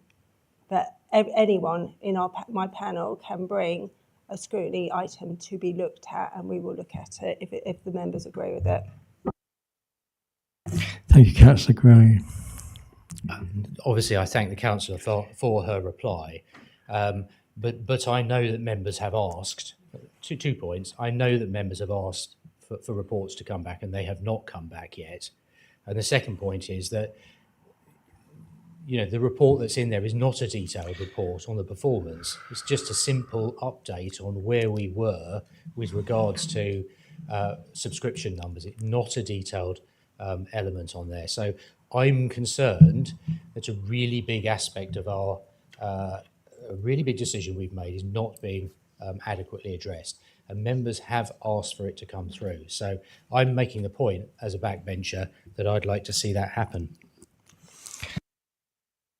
Councillor Ferguson. Just want to make the point that all that information is available in the quarterly performance report. Just please stand. Oh, sorry, yeah. Thank you. I'd like to make the point that all that information is available. I think all that information is available in the quarterly performance report that I present to the other panel. It lags slightly, so we've only just done the quarter one report because the way that the summer kind of disrupts the reporting schedule a bit, but we've got the next report coming up very soon, I think, the next overview and scrutiny round. So most of that information is available and open to scrutiny, I would have thought. Thank you very much. It appears everybody has spoken who wants to, so thank you very much for your comments, everybody. Now moving on to item number 13, I think, are we? Yes, 13. Representative political groups on district council committees and panels. Following the by-election held on the 19th of September 2024, members are invited to consider a report outlining the recent changes in political representation on the council. A copy which was marked to follow on your agendas. Are members happy to approve the recommendation within the report? Thank you, everyone. Item number 14, variations to membership of committees and panels. May I now invite group leaders to report on any... This is cracking up on me. May I now invite group leaders to report on any variations to the membership of committees and panels, if necessary. Councillor Conboy, thank you. Thank you very much, Chair. Councillor Harvey will be joining the Member Development Working Group, and Councillor Nick Wells will join the Corporate Governance Committee, and Councillor Claire Tevlin will step down from the Corporate Governance Committee. I probably should have said that the other way around. Yeah. Thank you, Executive Leader. Councillor Martin. Thank you very much, Chair. Just Councillor Stephen Corley will be coming off of Overview and Scrutiny, Performance and Growth. Thank you very much.